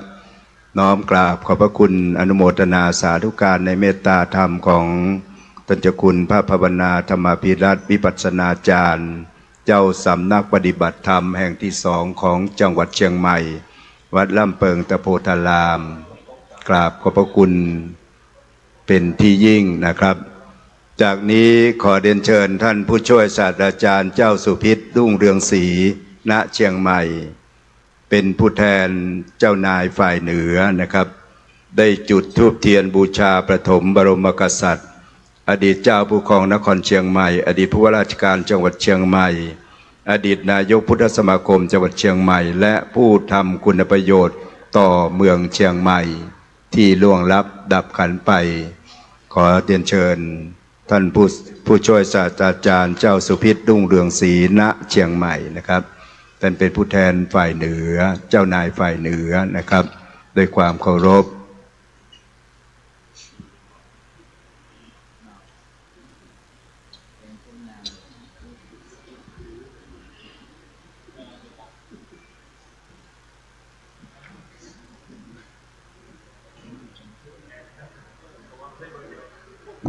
ครับท่านผู้ช่วยศาสตราจารย์เจ้าสุพิษรุ่งเรืองศรีณเชียงใหม่ ได้จุดธูปเทียนบูชาปฐมบรมกษัตริย์อดีตเจ้าปกครองนครเชียงใหม่อดีตผู้ว่าราชการเชียงใหม่และอดีตนายกพุทธสมาคมจังหวัดเชียงใหม่และผู้ทำคุณประโยชน์ของจังหวัดเชียงใหม่ขอบคุณท่านนะครับเชิญอาจารย์ดุสิตครับอันดับต่อไปเรียนเชิญทุกท่านได้กล่าวคำอาราธนาศีลและสมาทานศีลพร้อมกันนะครับมะยังพันเตวิสุงวิสุงลักขณทายาติสารเนนะสหปัญจนิยาจามาตุติยามปิมะยังพันเตวิสุงวิสุงลักขณทายาติสารเนนะสหปัญจศีลานิยาจามาตติยามปิมะยังพันเตวิสุงวิสุงลักขณทายาติสารเนนะสหปัญจศีลานิยาจามานะโมตัสสะภะคะวะโตอะระหะโตสัมมาสัมพุทธัสสะนะโมตัสสะภะคะวะโตอะระหะโตสัมมาสัมพุทธัสสะนะโมตัสสะภะคะวะโตอะระหะโตสัมมาสัมพุทธัสสะนะโมตัสสะภะคะวะโตอะระหะโตสัมมาสัมพุทธัสสะนะโมตัสสะภะคะวะโตอะระหะโตสัมมาสัมพุทธัสสะนะโมตัสสะภะคะวะโตอะระหะโตสัมมาสัมพุทธัสสะพุทธังสารนังคัจฉามิพุทธังสารนังคัจฉามิธัมมังสารนังคัจฉามิธัมมังสารนังคัจฉามิสังฆังสารนังคัจฉามิสังฆังสารนังคัจฉามิทุติยมปิพุทธังสารนังคัจฉามิตุติยมปิพุทธังสารนังคัจฉามิทุติยมปิธัมมังสารนังคัจฉามิตุติยมปิธัมมังสารนังคัจฉามิทุติยมปิสังฆังสารนังคัจฉามิตุติยมปิสังฆังสารนังคัจฉามิตติยมปิพุทธังสารนังคัจฉามิตติยมปิพุทธังสารนังคัจฉามิตติยมปิธัมมังสารนังคัจฉามิตติยมปิธัมมังสารนังคัจฉามิตติยมปิสังฆังสารนังคัจฉามิตติยมปิสังฆังสารนังคัจฉามิปานาติปาตาเวระมณีสิกขาปะทังสัมมาติยามิปานาติปาตาเวระมณีสิกขาปะทังสมาติยามิอะตินนาตานาเวระมณีสิกขาปะทังสมาติยามิอะตินนาตานาเวระมณีสิกขาปะทังสมาติยามิกาเมสุมิจฉาจาราเวระมณีสิกขาปะทังสมาติยามิกาเมสุมิจฉาจาราเวระมณีสิกขาปะทังสมาติยามิมุสาวาตาเวระมณีสิกขาปะทังสมาติยามิมุสาวาตาเวระมณีสิกขาปะทังสมาติยามิสุราเมรยะ มัจจปมาทฐานา เวระมณีสิกขาปะตังสมาธิยามิ สุลาเมลยะมัจจปมาตัฏฐานาเวระมณีสิกขาปะตังสมาธิยามิ อิมานิปัญจสิกขาปตานิสีเลนะสุขติงยันติสีเลนะโภคะสัมปตาสีเลนะนิพุติงยันติตัสมาสีลังวิโสทะเย สาธุสาธุสาธุ นะโมตัสสะภะคะวะโตอะระหะโตสัมมาสัมพุทธัสสะนะโมตัสสะภะคะวะโตอะระหะโตสัมมาสัมพุทธัสสะนะโมตัสสะภะคะวะโตอะระหะโตสัมมาสัมพุทธัสสะกุศลธัมมาอกุศลธัมมาอภยกตาธัมมาสุขายาเวทนายาสัมปยุตตาธัมมาทุกขายาเวทนายาสัมปยุตตาธัมมาทุกขามาสุขายาเวทนายาสัมปยุตตาธัมมาวิปากาธัมมาวิปากาธัมมาธัมมาเนวะวิปากานาวิปากาธัมมาธัมมาอุปาทินุปาทานิยาธัมมาอนุปาทินุปาทานิยาธัมมาอนุปาทินานุปาทานิยาธัมมาสังกิเลตาสังกิเลสิกขาธัมมาสังกิเลตาสังกิเลสิกขาธัมมาสังกิเลตาสังกิเลสิกขาธัมมาสวิตากาสวิจารธัมมาวิตากาวิจารมัตตธัมมาวิตากาวิจารธัมมาปิติสหกัตตธัมมาสุขาสหกัตตธัมมาอุเบกขาสหกัตตธัมมาทัสสะเนนะปะหะตปะธัมมาภาวนายะปะหะตปะธัมมาเนวะทัสสะเนนะนะภาวนายะปะหะตปะธัมมาทัสสะเนนะปะหะตปะเหตุกะธัมมาภาวนายะปะหะตปะเหตุกะธัมมาเนวะทัสสะเนนะนะภาวนายะปะหะตปะเหตุกะธัมมาจยะคามิโนธัมมาปัจจยะคามิโนธัมมาเนวะจยะคามิโนนะปัจจยะคามิโนธัมมาเสกะธัมมาเสกะธัมมาเนวะเสกะนะเสกะธัมมาปริตตธัมมามหกัตตธัมมาอัปปมานาธัมมาปริตตลัมมานาธัมมามหกัตตลัมมานาธัมมาอัปปมานาลัมมานาธัมมาอินาธัมมามัจฉิมาธัมมาปณิตาธัมมามิจจตานิยตาธัมมาสัมมัตตานิยตาธัมมาอนิยตาธัมมามัคคารัมมานาธัมมามัคคาเหตุกะธัมมามัคคติปติโนธัมมาอุปนาธัมมาอนุปนาธัมมาอุปาทิโนธัมมาติตาธัมมานาคตาธัมมาปัจจุปนาธัมมาติตาธัมมานาธัมมาอนาคตาลัมมานาธัมมาปัจจุปนาลัมมานาธัมมาจัตตาธัมมาปะหิตาธัมมาจัตตาปะหิตาธัมมาจัตตาลัมมานาธัมมาปะหิตาลัมมานาธัมมาจัตตาปะหิตาลัมมานาธัมมาส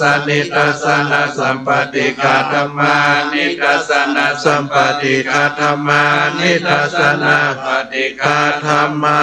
เหตุปัจจโยอารัมมณปัจจโยอธิปติปัจจโยอนันตระปัจจโยสัมมานันตระปัจจโยสหัจจตปัจจโยอัญญมัญญปัจจโยนิสยปัจจโยอุปนิสยปัจจโยปุเรชปัจจโยปัจจจตปัจจโยอาเสวนปัจจโยกัมมปัจจโยวิปากปัจจโยอาหารปัจจโยอินทรียปัจจโยฌานปัจจโยมรรคปัจจโย โยสัม ปยุตตปัจจโยวิปยุตตปัจจโยอติปัจจโยนัตติปัจจโยวิคัตตปัจจโยอวิคัตตปัจจโย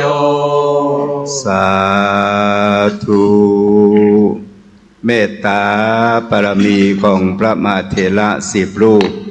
ได้โปรดเมตตาสวดมาติกาจบลงแล้ว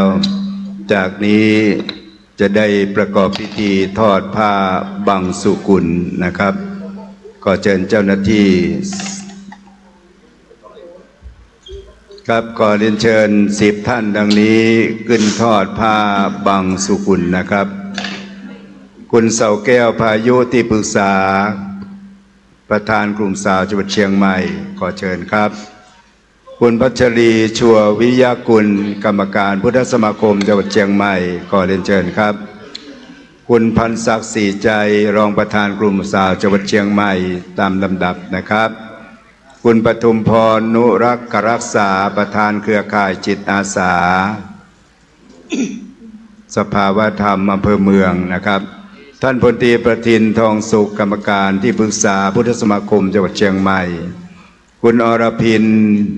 มงคลศรีรองประธานมังคลศรีนะครับรองประธานชมรมอนุรักษ์วัฒนธรรมประเพณีท้องถิ่นดร.ศรีจารย์อาวรอาสาสมาคมประพฤติจังหวัดเชียงใหม่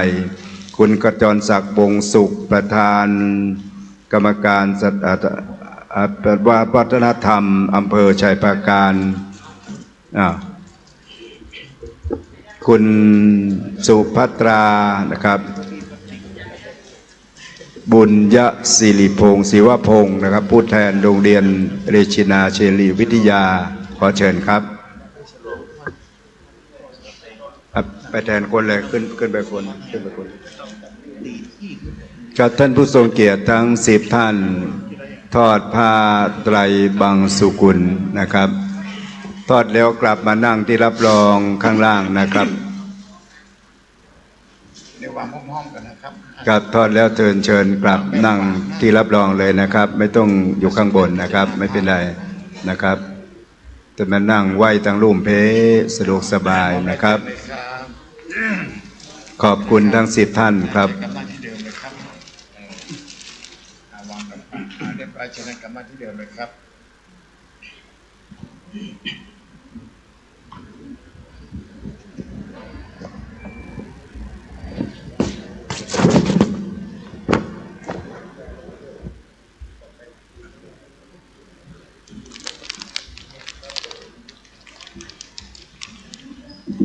อนิจจาวัฏสังขาราอุปัฏฐวยธรรมิโนอุปัชชิตวานิรุชชันติเตสังอุปสมโมสุโข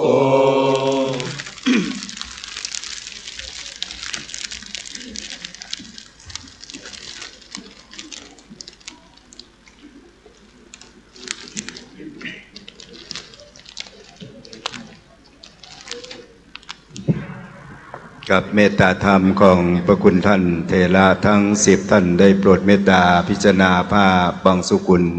เป็นที่เรียบร้อยนะครับจากนี้จะได้ถวายจตุปัจจัยทายธรรมแด่พระสงฆ์ในพิธีนะครับขอรับเกียรติจากท่านผู้ทรงเกียรติ10 ท่านดังต่อไปนี้นะครับ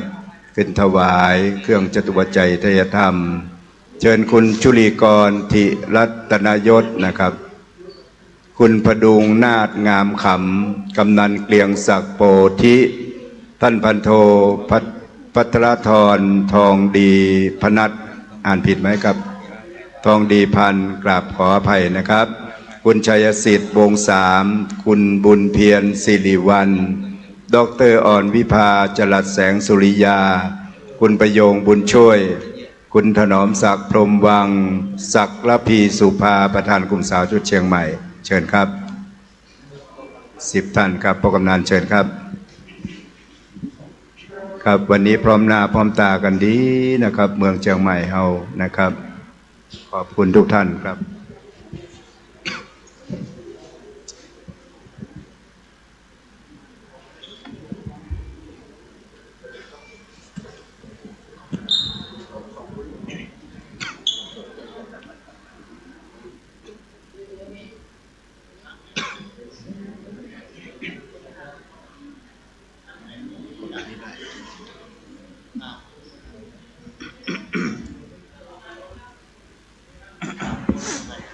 ครับครบก็ครับครับขอเชิญนะครับ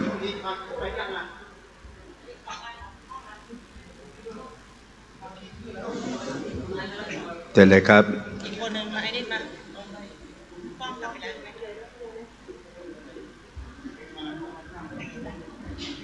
ประเคนเรียบร้อยกลับนั่งที่รับรองนะครับสะดวกสบายสาธุ แล้วก็ลงมาตรวจน้ำข้างล่างไม่เป็นไรนะครับถ้าเป็นมาน้ำยาส่งเลยรับน้ำยาตุยนะครับไปนั่งหยาดที่โต๊ะที่เก้าอี้ที่นั่งสบายดีนะครับ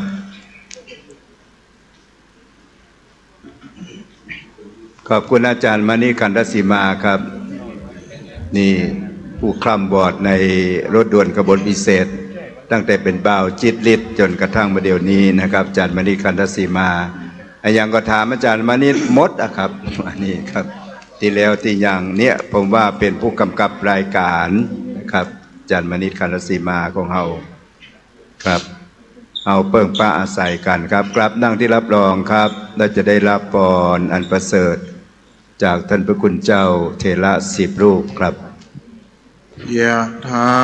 วาริวหาปุราปาริปุเรนติสาคะลังเอวะเมวะอิโตทินังเปตานังอุปกัปปติอิจิตังปฏิตังตุมหังคิปะเมวะสมิจฉตุสัพเพปุเรนตุสังกปาจันโทปนรโสยถามณิโชติระโสยถาวิริยวิวัชชันตุสัพพะโรโควินาศตุมาเตภวัตวันตรายโยสุขิธิคายุโกภวะอภิวาทนาสิเลสเนจังวุฒาปัจจายโนจัตตารโอธัมมาวัฏันติอายุวันโนสุขังอาลายัญจะโคตังกินาเทนะสังฆามิสุปฏิติตาเตกราตังหิตายาสถานโสอุปกาปฏิโสยาติธรรมโมจะอายังนิทัสสิโตเปตานปุชาจักตาอุราราภลันจะภิกขุนามโนปทินังตุมเหหิปุญญังปสุตังอนาปกันติภวตุสัพพมังคลาราคันตุสัพพเทวตาสัพพพุทธานุภาเวนัสสทาโสติภวันตุเตภวตุสัพพมังคลังราคันตุสัพพเทวตาสัพพธัมมานุภาเวนัสสทาโสติภวันตุเตภวตุสัพพมังคลังราคันตุสัพพเทวตาสัพพสังฆาโนภาเวนัสสทาโสติภวันตุเตสาธุสาธุสาธุเราขอกราบขอบพระคุณอนุโมทนาสาธุการในเมตตาปรมีธรรมของพระเถระในพิธีทั้ง10 รูปนะครับที่ได้โปรดเมตตารับทักษิณานุปทานในวันนี้นะครับจากนี้จะเข้าสู่หัวใจของรายการจะได้อาบน้ำฟังธรรมวันนี้องค์แสดงพระธรรมเทศนาได้รับเมตตาจิตจากท่านอาจารย์พระมหาดวงรัตน์ธิตะรัตโนปรริยนธรรม9 ประโยคพุทธศาสตร์มหาบัณฑิตเจ้าวาดวัดบุพารามอำเภอเมืองเชียงใหม่เจ้าคณะอำเภออมก๋อยอาจารย์ใหญ่โรงเรียนบาลีส่วนกลางคณะสงฆ์ภาค 7ครับ วันนี้นิมนต์ท่านพระครูท่านอาจารย์พระมหาดวงรัตน์ทิตารัตโนได้เมตตาขึ้นสู่ธรรมาสน์แก้วเพื่อประกาศสัจธรรมน้อมนำเป็นธรรมบรรณาการแก่คณะศรัทธาสาธุชนรถด่วนกระบวนพิเศษนะครับเมื่อท่านอาจารย์พระมหาดวงรัตน์ได้นั่งบนธรรมาสน์แก้วเป็นที่เรียบร้อยขอเรียนเชิญคุณสุทธิพงษ์สมคำประธานกลุ่มบริหารผู้อำนวยการกลุ่มบริหารสำนักงานพระพุทธศาสนาแห่งจังหวัดเชียงใหม่ครับขอเรียนเชิญท่านครับได้ตามเทียนส่องธรรมหน้าธรรมาสน์เทียมคือประทีปนะครับประทีปคือเครื่องมือส่องเดินทางในเวลากลางคืนของคนโบราณแต่ธรรมะเป็นประทีปส่องทางชีวิตทั้งกลางวันทั้งกลางคืนได้ฟังแล้วลำเปิงถึงประเดชพระคุณท่านเจ้าคุณพระศรีธรรมนิเทศเนอครับ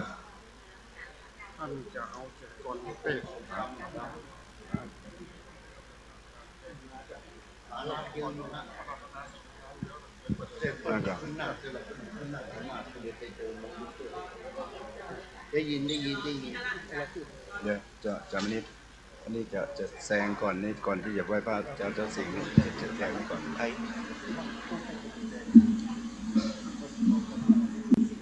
กับตามเตียนส่องธรรมเมื่อเรียบร้อยและจะขอขั้นเวลาน้อยหนึ่งขอรับเมตตาจากท่านอาจารย์พระมหาดวงรัตน์องค์พระธรรมกถึกนะครับจะได้ขอมอบ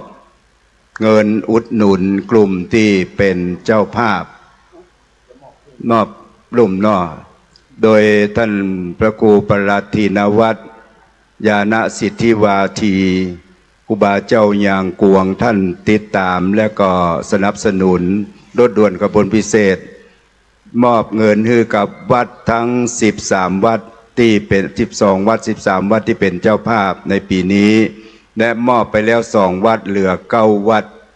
กราบรัตนาท่านพระครูปรัตถินวัตรญาณสิทธิวาทีนี่เป็นท่านเจ้านักเทศธรรมาสน์ทองเมื่อสมัยอายุ14ขวบนะครับครับเข้าถวายมาถวายมุทิตาสักการะท่านอาจารย์พระมหาอินแก้วตัวยนะครับท่านพระครูศิลสุตท่านพระครูปรัตจะอู้อย่างสักน้อยก็ได้เนอนิมนต์ครับที่ไปที่มาต้องท่านพระครูได้อู้ให้น้อยนะครับนิมนต์ครับขอโอกาสพระเถรานุเถระมีพระเดชพระคุณหลวงพ่อพระเทพปริยัติที่ปรึกษาเจ้าคณะภาค7เป็นประธานในวันนี้พระเถรานุเถระคณะสงฆ์ทุกท่านด้วยความเคารพครับขอเจริญพรญาติโยมสาธุชนทุกท่านอาตมภาพพระครูปรัตถินวัตรญาณสิทธิวาทีในนามคณะสงฆ์จังหวัดเชียงใหม่เจ้าวาดวัดยางกวงเมืองเชียงใหม่และในนามศูนย์เผยแผ่หลักธรรมพระราชทานธรรมนาวาวังนครพิงค์ได้มีโอกาสเห็นความตั้งใจที่จริงก็ตั้งแต่อาตมภาพเป็นเนนน้อยได้หันถึงผลงาน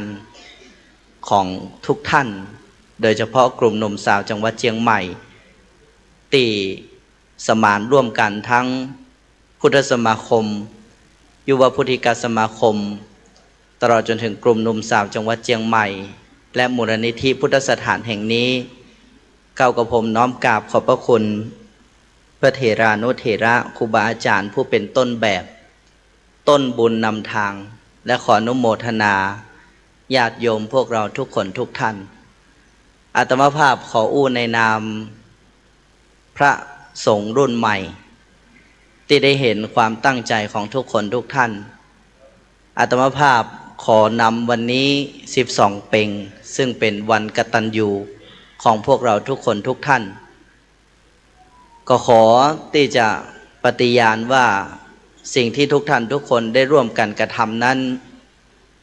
มันอยู่ในหัวอกหัวใจของคนยุคสมัยปัจจุบันและหนึ่งในท่านเองก็คืออาตมภาพได้มีโอกาสได้ปรึกษาหารือประชุมกิจกรรมในการขับเคลื่อนโครงการกลุ่มหนุ่มสาวจังหวัดเชียงใหม่ซึ่งที่ผ่านมาก็เป็นไปด้วยดีมาโดยตลอดแต่มีส่วนหนึ่งที่ยังอาจจะดูขาดตกบกพร่องไปอันที่จริงไม่ใช่การขาดตกบกพร่องแต่อย่างใดหากแต่ว่าเป็นการที่อยากจะส่งเสริมเพราะมีอยู่ปีหนึ่งเปิ้นฮือปากันยกมือว่าวัดใดจะเป็นเจ้าภาพเปิ้นก็ถอยกันหมดอาตมาภาพหันภาพในวันนั้นก็หันถึงเหตุและผลได้ที่จริงไม่ใช่เพราะใจถอยแต่เพราะทรัพย์มันถอยอันนั้นอาตมาภาพในฐานะพระสงฆ์รูปหนึ่งในจังหวัดเชียงใหม่ที่ญาติโยมก็ได้ส่งเสริมนิมนต์ไปเทศน์นิมนต์ไปฮับกิจนิมนต์อาตมาภาพได้รวบรวมปัจจัยส่วนหนึ่ง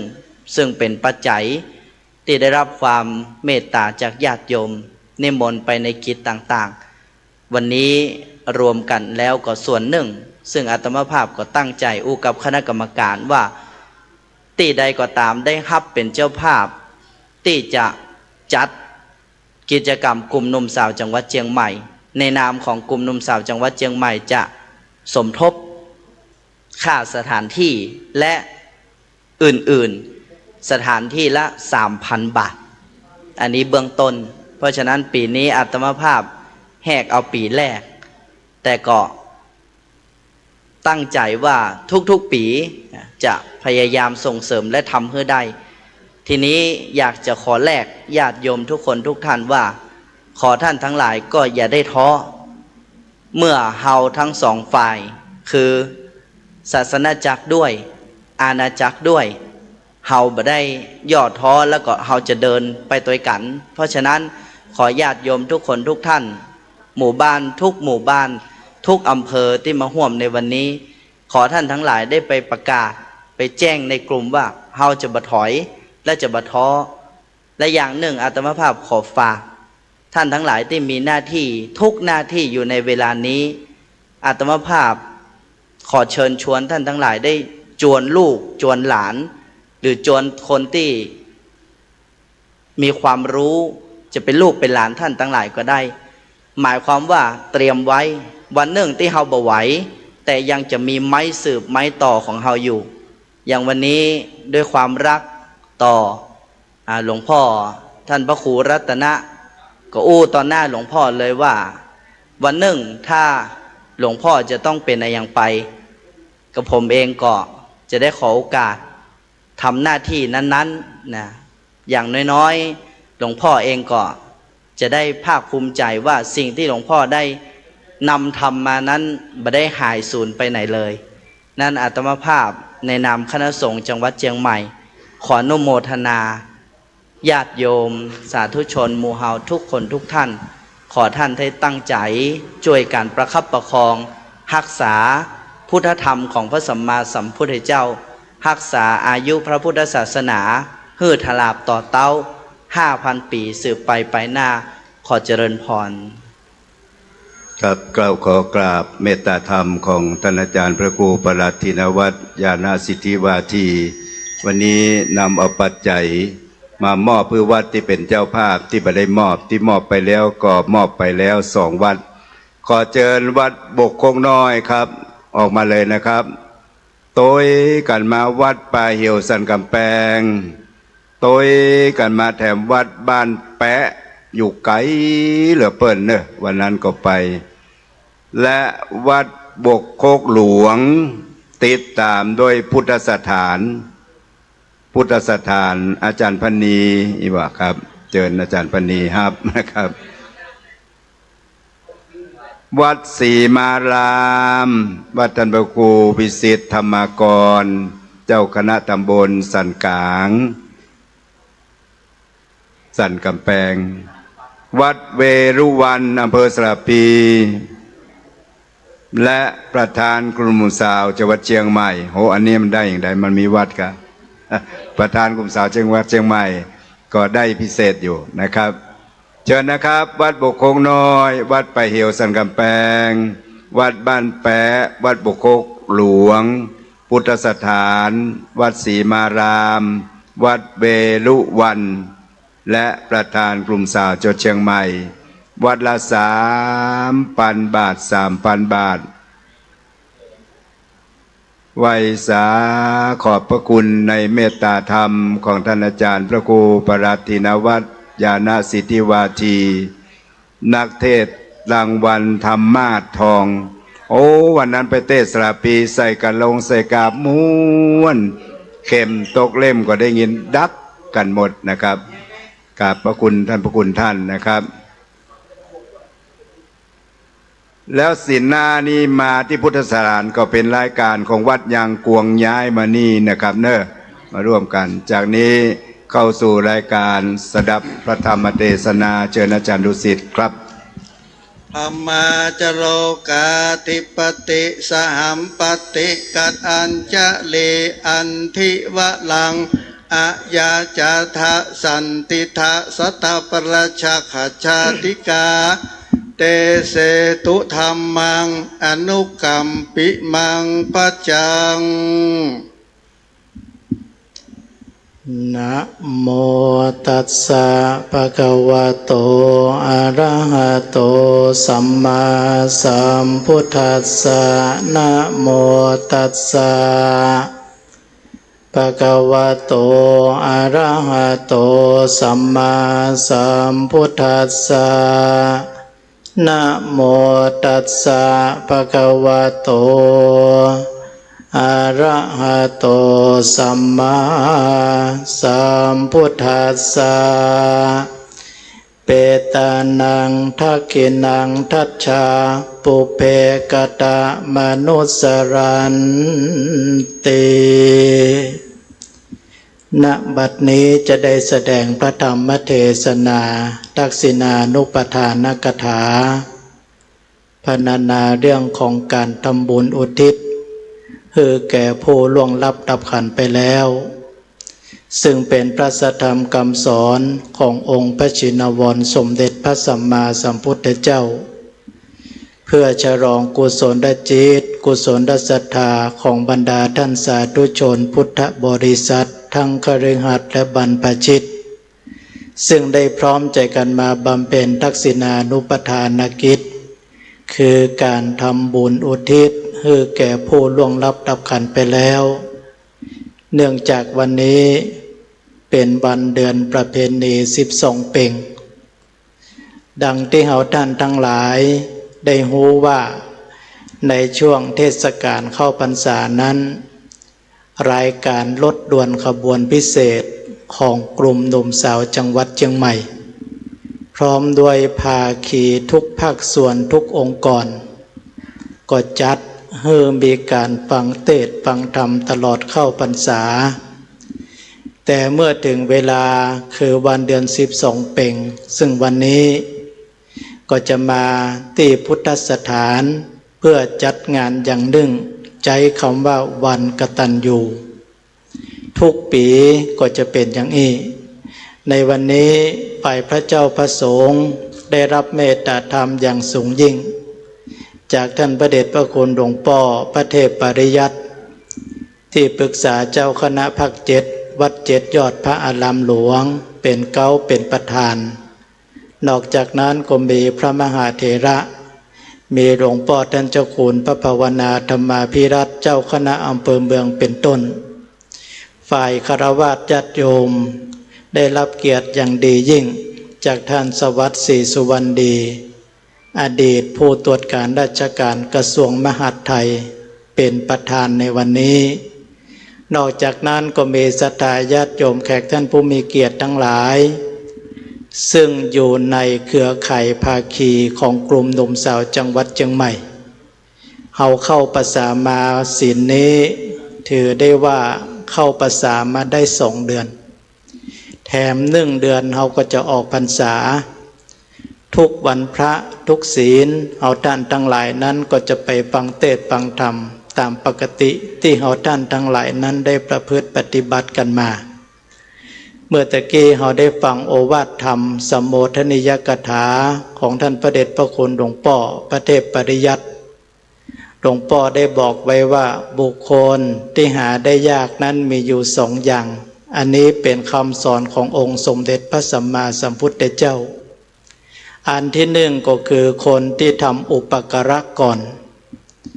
คนประเภทที่สองก็คือคนที่กตัญญูกตเวทิตาคือคนที่รู้คุณคนอื่นแล้วตอบแทนเพราะฉะนั้นเมื่อวันเดือน12เพ็งในวันนี้เราจะหันได้ว่าทุกวัดทุกวาทุกที่ทุกตังเราทำบุญให้คนตายกันแทบจะกล่าวได้ว่าทั่วพื้นที่ของประเทศไทยจะมีการทำบุญอุทิศให้แก่คนผู้ล่วงลับดับขันไปแล้วแต่อาจจะฮ้องบ่เหมือนกันบางที่ก็ฮ้องว่าตานเปตพรีบางที่ก็ฮ้องว่าตานกินสลากบางที่ก็ฮ้องว่าบุญเข้าสากตั้งใต้อาจจะเป็นประเพณีชิงเปรตหรือคนจีนเมื่อตะวานี้เปิ้นฮ้องว่าวันสัตว์จีนเพราะฉะนั้นจะชื่อใดก็ตามจะฮ้องอะไรอย่างก็ตามแต่โดยหลักแล้วก็คือการทำบุญอุทิศให้แก่ผู้ล่วงลับดับขันไปแล้วเพราะฉะนั้นเดือนนี้ถือว่าเป็นเดือนพิเศษสำหรับคนที่เสียชีวิตไปแล้วก็คือคนที่อยู่เบื้องหลังอย่างที่เฮาท่านทั้งหลายได้ทำในวันนี้ก็คือต้องการจะอุทิศให้แก่คนล่วงลับดับขันไปแล้ว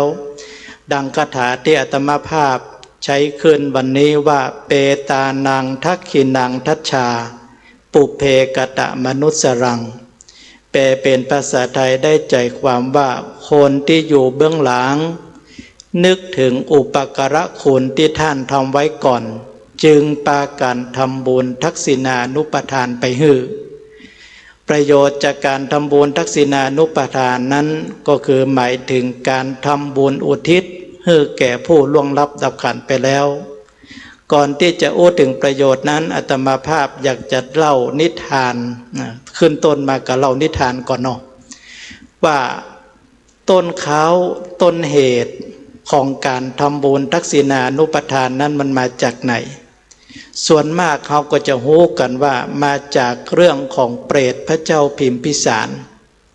อันนี้อยู่ในคัมภีร์ธรรมบทแถมอีกอันหนึ่งก็อยู่ในติโลกุตสูตรอีกส่วนหนึ่งนั้นอยู่ในมงคลทิปณีซึ่งอธิบายไว้เกี่ยวกับของเปรตพระเจ้าพิมพิสารเรื่องของเรื่องนั้นมีว่าในสมัยแรกของการตรัสรู้ขององค์สมเด็จพระสัมมาสัมพุทธเจ้านั้นพระพุทธเจ้าเมื่อตรัสรู้แล้วก็ไปโปรดคณะนั้นกลุ่มบุคคลนั้นจนไปถึงที่เมืองราชคฤห์มีเมืองหลวงชื่อว่ามคธแขวนมคธพระพุทธเจ้าเพื่อจะไปโปรดพระเจ้าพิมพิสารพระเจ้าพิมพิสารนั้นเป็นพระเจ้าแผ่นดินหรือเป็นพระราชาที่อยู่ในแคว้นมคธมีกรุงราชคฤห์เมื่อพระพุทธเจ้าไปถึงพระเจ้าพิมพิสารก็ดีใจเป็นอย่างยิ่งที่พระพุทธเจ้ามาโปรดพระเจ้าพิมพิสารก็ตั้งใจทำบุญทำทานจัดอย่างดีจนถึงขั้นจะถวายจะมีพิธีถวายวัดในพุทธศาสนาคือวัดแรกคือวัดเวลุวันเป็นวัดในแรกในพุทธศาสนาเมื่อพระเจ้าพิมพิสารทำบุญอย่างเรียบร้อยแล้วทานอย่างเรียบร้อยทุกอย่างตกเมื่อคืนมาเปรตทั้งหลายเหล่านั้นได้มาส่งเสียงให้พระเจ้าพิมพิสารได้ยินส่งเสียงยังบ่พอได้แสดงให้หันตัวหันตนคนเมืองเขาว่าหันเป็นตัวเป็นตินศรัทธาญาติโยมทั้งหลายที่เปิ้นเขียนไว้ว่าเป็นตัวเป็นตินอย่างใดเขาก็ลองพอภาพเอาที่เขียนตามฝาผนังวัดต่างๆอันนี้เป็นเปรตคนที่ตกนรกแล้วปิกมาหาพระเจ้าพิมพิสารที่เปิ้นเขียนบรรยายไว้นั้นบอกว่าบางคนนั้นก็ตัวสูงที่เอาหันกันตัวสูงเท่าต้นตาลคอยาวๆบางคนกินอิ่มพ่องบะอิ่มพ่องมีเส้นเอ็นห้อยย้อยต่างๆ แสดงให้พระเจ้าพิมพิสารหันพระเจ้าพิมพิสารหันปุ๊บก็ตกใจเกิดอะไรอย่างขึ้นเพราะตะวานี่เขาทำบุญวันนี้อย่างมาหันสิ่งที่แปลกประหลาดตกวันพวกพระเจ้าพิมพิสารฟังไปหาพระพุทธเจ้าก็ไปถามพระพุทธเจ้าว่าเกิดอะไรอย่างขึ้นเมื่อตะคืนนี้ข้าพระพุทธเจ้าเห็นที่ไม่เคยเห็นได้ยินเสียงที่ไม่เคยได้ยินมาก่อนเลยพระเจ้าพิมพิสารเล่าอย่างนี้พระพุทธเจ้าก็ตอบไปว่าอ๋อบ่มีอะไรหยังเปรตเหล่านั้นเคยเป็นญาติของพระองค์เมื่อล่วงไปแล้ว92กับเปรตเหล่านี้ทำกรรมไว้อาตมาภาพบันเล่าละเมื่อทำกรรมไว้แล้วไปถามพระพุทธเจ้าหลายพระองค์ถามพระพุทธเจ้ากากุสันทะพระพุทธเจ้ากากุสันทะก็บอกว่าเธอทั้งหลายบ่ได้ส่วนบุญเนอในแผ่นดินนี้แถมประเมินพระพุทธเจ้าแถมองค์หนึ่งจะเกิดขึ้นพระพุทธเจ้าพระนามว่าโกนาคมณะเมื่อถามพระพุทธเจ้าพระนามว่าโกนาคมณะแถมเปรตเหล่านั้นก็รอคอยแถมรอคอยจนถึงพระพุทธเจ้าพระนามว่าโกนาคมณะเมื่อพุทธเจ้าโกนาคมณะอุบัติขึ้นก็ไปถามแต่ว่าเมื่อใดข้าพระองค์ทั้งหลายจะได้ส่วนบุญเพราะตกนรกมาเมือนแล้วพระพุทธเจ้าโกนาคมณะก็บอกว่าสมัยนี้ยังไม่ได้เนอคือรอพระพุทธเจ้ากัสสปะพระพุทธเจ้าพระนามว่ากัสสปะจะบอกเปรตทั้งหลายก็มดหวังแถมก็รอไปแถมจนถึงพระพุทธเจ้าพระนามว่ากัสสปะอุบัติขึ้นในโลกเปรตเหล่านั้นก็ดีใจก็ไปถามพระพุทธเจ้าพระนามว่ากัสสปะว่าจะได้ส่วนบุญเมื่อใดพระพุทธเจ้าพระนามว่ากัสสปะก็เล่าฟังว่าสมัยนี้ยังจะไม่ได้เนอสมัยหน้าพระพุทธเจ้าพระนามว่าโคโดมคือพระพุทธเจ้าของเฮานี้จะอุบัติขึ้นเมื่อนั้นญาติของท่านทั้งหลายจะมีนามว่าพระเจ้าพิมพิสารเมื่อเขาทำบุญจะอุทิศให้แก่ท่านทั้งหลายเปรตเหล่านั้นก็ดีใจว่ารอพระพุทธเจ้าแถมหนึ่งพระองค์จนมาถึงยุคของพระพุทธเจ้าของเราท่านทั้งหลายที่ฮ้องกันว่าพระสมณะโคดมยุคของเราท่านทั้งหลายปัจจุบันนี้เมื่อพระพุทธเจ้าตรัสรู้เรียบร้อยแล้วโปรดพระเจ้าพิมพิสารพระเจ้าพิมพิสารทำบุญแต่ลืมอุทิศให้แก่เปรตเหล่านั้นเพราะมันล่วงเลยมาเมินบ่ฮู้ว่าอะหยังเป็นอะหยังพระพุทธเจ้าเล่าให้ฟังอย่างอีว่าเปรตเหล่านั้นเป็นญาติของพระองค์เองเมื่อตะวานี้พระองค์ได้กินใหญ่ตันใหญ่แต่ลืมไปอย่างหนึ่งก็คือลืมทำบุญตานไปหาญาติที่ล่วงลับปับขันไปแล้วพระเจ้าพิมพิสารก็ถามต่อไปแถมว่าถ้าตานแถมรอบหนึ่งจะได้ก่อพระพุทธเจ้าก็บอกว่าได้กะพระเจ้าพิมพิสารก็ดาครัวแถมรอบหนึ่งใส่ขอกใส่ครัวมีของกินของใจทุกอย่างให้บริบูรณ์แล้วก็นิมนต์พระพุทธเจ้าเป็นประธานก็เลยเอาไปตานแถมรอบหนึ่งเมื่อตานเรียบร้อยแล้วตกเมื่อคืนมาแห่เหมาะอย่างมาเปรตเหล่านั้นมาแถมรอบหนึ่งแต่ที่นี้มาแล้วร่างกายอุดมสมบูรณ์หน้าตาอิ่มเอิบแจ่มใสแต่ไร้เครื่องนุ่งห่มคือบ่ได้นุ่งผ้าอันนี้เปรตนะบ่ได้นุ่งผ้าเป็นคนเปื่อยมาหาพระเจ้าพิมพิสารก็ตกใจแถมว่าเฮาตานขอกตานครัวให้กูอย่างละเป็นอย่างเมื่อคืนมาได้กินอิ่มหนำสำราญแล้วก็ไปหาพระพุทธเจ้าแถมตกเมื่อเจ้ามาพระพุทธเจ้าก็บอกว่าอ๋อตะวานะ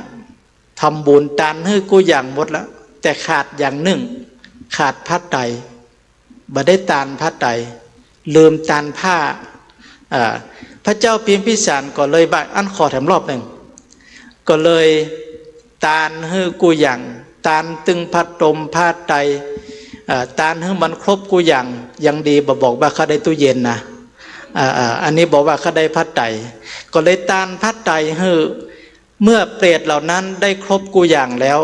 ก็มาแสดงให้พระเจ้าพิมพิสารหันแต่ว่าอ๋อร่างกายอิ่มเอิบอ้วนท้วนสมบูรณ์แล้วก็มีเครื่องนุ่งห่มคนมีอินทรีย์อิ่มเอิบทุกอย่างอันนี้เป็นต้นเขาที่อาตมาภาพเอามาเล่าให้กับศรัทธาญาติโยมทั้งหลายฟังว่าที่เฮาฮู้จักกันว่าเปรตของพระเจ้าพิมพิสารเปรตของพระเจ้าพิมพิสารแต่เปิ้นบ่ได้บอกไว้ว่ามันตรงกับเรือน12เป่งหรือไม่อันนี้บ่ได้กล่าวไว้แต่ว่าเป็นเหตุการณ์ที่เกิดขึ้นในสมัยขององค์สมเด็จพระสัมมาสัมพุทธเจ้าเพราะฉะนั้นพระสงฆ์หรือศรัทธาญาติโยมทำบุญนั้นเขาก็จะนิยมทานอย่าก่อนหมายความว่าทำบุญทักษิณานุปทานให้แก่ผู้ล่วงลับดับขันไปแล้วเขาทานอย่าก่อนแล้วก็กินโดยหลังเหมือนกับเขามีงานปล่อยหลวงเขาจะทานอย่าก่อนแล้วเขาก็กินก็ม่วนกันอันนี้คือต้นเหตุต้นเขาของการทำบุญทักษิณานุปทานเพราะฉะนั้นเมื่อเราถึงวันเดือนสำคัญมาอย่างนี้เราท่านทั้งหลายนั้นดังที่อาตมาภาพได้กล่าวแล้วว่าทุกคนทุกแห่งทุกที่ทุกทางต้องการที่สุดต้องการจะอุทิศให้แก่คนที่ล่วงลับดับขันไปแล้วประโยชน์จากการทำบุญทักษิณานุปทานนั้นมีอย่างพ้องอันที่หนึ่งท่านบอกไว้ว่าทำบุญเพื่ออุทิศต้องการที่สุดต้องการจะอุทิศให้แก่คนที่เสียชีวิตไปในวันนี้อาตมาภาพรับรองได้ว่าบางวัดตู้เจ้าปั่นปอนในปสลืมเสลือเพราะว่าคนตายมันนักลงไปรับรองว่านักกว่าในศาลาที่นี่บอกว่ากี่ร้อยกี่พันถ้าบอกออกชื่อก็เหมือนกับว่าเพิ่นมารอเพราะฉะนั้นเราต้องการจะอุทิศให้แก่คนที่เสียชีวิตไปโบราณนักปราชญ์ท่านบอกไว้ว่าการทำบุญอุทิศจิตกุศลนึกถึงคนล่วงลับดับสังขารคุณความดีสร้างไว้แม้เนิ่นนานรุ่นลูกหลานสารหลักทักษิณาอันนี้อย่างที่หนึ่งประโยชน์ที่เราได้รับเป็นการทำบุญเพื่ออุทิศอันที่สองแต่งจิตให้กตัญญูหมายความว่าเรานึกถึงอุปการะคุณของท่านคุณธรรมข้อนี้หลวงพ่อประเดชพระคุณหลวงพ่อพระเทพปริยัติว่าไปแล้วท่านประธานฝ่ายคฤหัสถ์ท่านสวัสดิ์ศรีสุวรรณดีก็บอกเฮาท่านทั้งหลายไปเรียบร้อยว่าคนเฮานั้นมีความกตัญญูเป็นหลักธรรมสำคัญอย่างหนึ่งในพุทธศาสนาลูกถ้าหารความกตัญญูถ้ามีความกตัญญูต่อพ่อแม่ก็ดีใจลูกศิษย์มีความกตัญญูต่อครูบาอาจารย์ก็ดีใจคนในประเทศชาติถ้ามีความกตัญญูต่อประเทศชาติก็ทำให้มีความเจริญเพราะฉะนั้นบอกว่าภัยก็ตามเฮาต้องการเหมือนกันหมดดังภาษิตที่อยู่ด้านหลังนี้นิมิตตังสาธุรูปนังกตัญญูกตเวทิตาความกตัญญูกตเวทีเป็นเครื่องหมายของคนดีคนดีอาจจะมีได้หลายแบบคนดีอาจจะมีได้หลายอย่างแต่หนึ่งในนั้นเฮาหันจากความกตัญญูโบราณนักปราชญ์ท่านบอกไว้ว่ากตัญญูรู้คุณท่านสำคัญนักนี้เป็นหลักคนดีมีครบถ้วนตอบแทนท่านให้งามตามสมควรคนดีล้วนใจมั่นกตัญญูอันนี้อย่างที่สองเป็นการแสดงความกตัญญูอันที่สามเป็นการเชิดชูประเพณีวัฒนธรรมที่เฮาท่านทั้งหลายเมืองไทยเฮานั้นเฮารวยประเพณีวัฒนธรรมประเพณีภาษาบาลีว่าประเวณีแปลว่าการสืบต่อวัฒนธรรมแปลว่าความเจริญหมายถึงว่าการแสดงออกทางสังคมที่ออกมาทางร่างกายจิตใจและสังคมที่เป็นความเจริญเพราะฉะนั้นเมื่อคำสองคำนี้ก็คือประเพณีวัฒนธรรมก็หมายความว่าความเจริญที่คนทำให้สังคมนั้นมีความเจริญที่คนคิดคนทำกันให้และเป็นการสืบต่อมาถึงเฮาท่านทั้งหลายประเพณีวัฒนธรรมเฮานั้นถือได้ว่าเป็นสิ่งที่มีคุณค่าเป็นอย่างยิ่งคนเมืองเฮาบอกไว้ว่าพ่อแม่ตายบ่เสียดายเต้าฮีดแสดงว่าต้องการจะรักษาสิ่งที่มันเป็นส่วนรวมไว้เพ เพราะฉะนั้นเฮาท่านทั้งหลายก็รักษาประเพณีวัฒนธรรมที่เฮาประพฤติปฏิบัติกันมาประเพณีวัฒนธรรมนั้นมาจากแหล่งไหนแหล่งที่สำคัญที่สุดก็มีสองอย่างก็คือหนึ่งวัดอันที่สองวังถ้าเฮาขาดวังกับวัดนี้ประเพณีวัฒนธรรมเฮาก็จะหายไปนักบ้านเฮาเมืองเฮานี้เฮามีประเพณีวัฒนธรรมที่มันดีงามมันฮ้อนเฮาก็เอาน้ำมาโหดกันมันหนาวเฮาก็เอาไฟมาหิ่งไฟพระเจ้าหน้าอุดมสมบูรณ์เฮาก็ตานเข้าสลากหน้าปลายฝนต้นหนาวน้ำยังนักอยู่เฮาก็ลอยกระทงอันนี้แสดงว่าคนโบราณเป็นคิดไว้ให้แก่เฮาท่านทั้งหลายให้มันเข้ากับดินฟ้าอากาศให้มันเข้ากับสังคมจนมาถึงเฮาท่านทั้งหลายเพราะฉะนั้นเฮาท่านทั้งหลายนั้นก็รักษาประเพณีวัฒนธรรมที่ดีงามนี้ไว้ท่านบอกไว้ว่าประเพณีโบราณท่านสร้างไว้ดึงจิตใจใกล้ชิดศาสนาแฝงคำสอนพุทธพระสัมมาสร้างคุณค่าชาติไทยในสากลเพราะฉะนั้นศรัทธาญาติโยมท่านสาธุชนทุกท่านที่มาร่วมกันในวันนี้นอกจากจะมาแสดงความกตัญญูโดยเป็นการอุทิศให้แก่ผู้ล่วงลับดับขันไปแล้วก็คือวันกตัญญูประโยชน์ที่เราได้รับก็คือทำบุญเพื่ออุทิศแต่งจิตให้กตัญญูและเชิดชูประเพณีวัฒนธรรมเพราะฉะนั้นจึงขออนุโมทนาสาธุการต่อทุกท่านกราบขอบพระคุณพระเดชพระคุณหลวงพ่อพระเทพปริยัติที่ปรึกษาเจ้าคณะภาค7ตลอดถึงพระสงฆ์เถรานุเถระครูบาอาจารย์ทุกรูปขออนุโมทนาต่อท่านประธานท่านสวัสดิ์ศรีสุวรรณดีอดีตผู้ตรวจราชการกระทรวงมหาดไทยตลอดถึงญาติโยมท่านสาธุชนแขกท่านผู้มีเกียรติทุกท่านที่มาร่วมกิจกรรมวันกตัญญูของกลุ่มหนุ่มสาวตลอดถึงภาคีทุกภาคส่วนในวันนี้รัตนัตยานุภาเวนะรัตนัตยเตชะสา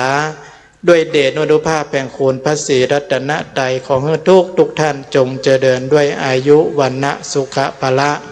ปฏิภาณธนสารสมบัติด้วยกันทุกท่านทุกคนแสดงพระธรรมเทศนาทักษิณานุปทานกถาพอสมควรแก่เวลาขอยุติพระธรรมเทศนาไว้แต่เพียงนี้เอวังก็มีด้วยประกาศนี้สาธุสาธุสาธุ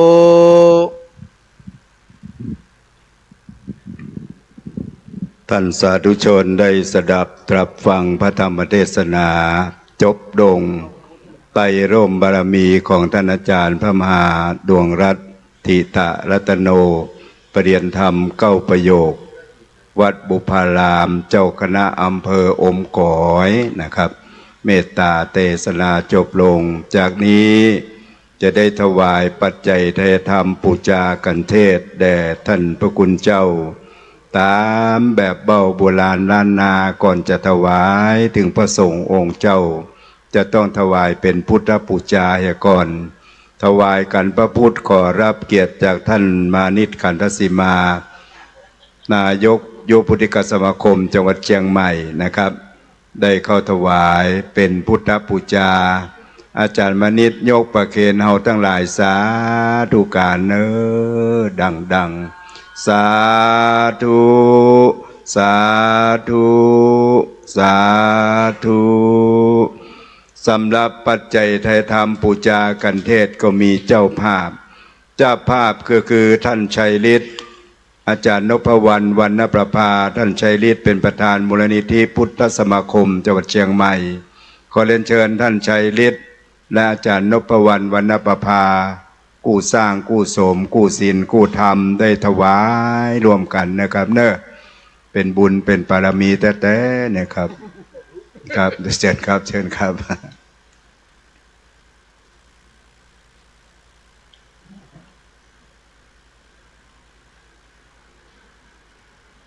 สืบต่อตระกูลกันทป่าไว้ยาวๆเนอะทางนพวรรณทางอาจารย์พันนีบุญประเสริฐนะครับเพื่อได้ปุดได้หายไปไหนนะก็เติงหาพ่อครูแม่ครูนะครับ มาพุทธสถานเหมือนได้หันพ่อครูแม่ครูนะครับก็ขอดวงวิญญาณของพ่อครูแม่ครูมาราบทราบอนุโมทนาเป็นสุขในสวรรค์ชั้นฟ้าครับครับลูกหลานได้น้อมกราบครับเชิญกราบนั่งที่รับรองครับท่านอาจารย์ชัยฤทธิ์นพวรรณวรรณประภานะครับได้บุญนักนะครับวันนี้ครับทุกท่านได้บุญด้วยกันกับท่านชัยฤทธิ์นพวรรณวรรณประภานะครับตั้งอกตั้งใจรับพรกรวดน้ำณบัดนี้เพื่ออาจารย์ชัยฤทธิ์นั่งให้ก่อนครับ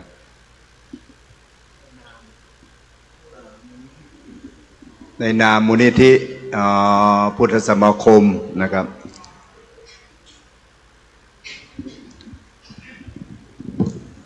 ยะถาวาริปหาปุราปริปุเรนติสาคารังเอวะเมวะอิโตทินัง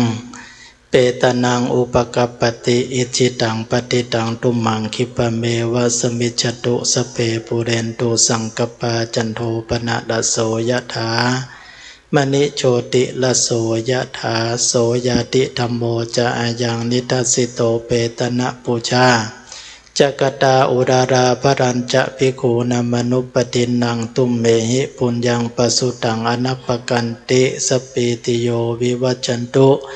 สัพพะโลโกวินาศตุมาเตภวัตวันตรายโยสุขีติขายุโกภวะอภิวาทนาสีฤทธิสนิจจังวุธาปัจจายโนจัตตารโอธรรมาวัฏันติอายุวันโน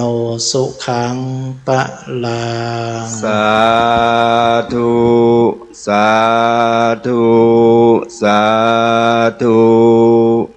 กล่าวในนามของรถด่วนขบวนพิเศษน้อมกราบขอบพระคุณอนุโมทนาสาธุการในเมตตาธรรมของท่านอาจารย์พระมหาดวงรัตน์ธิรัตโนนะครับเปลี่ยนธรรม9ประโยค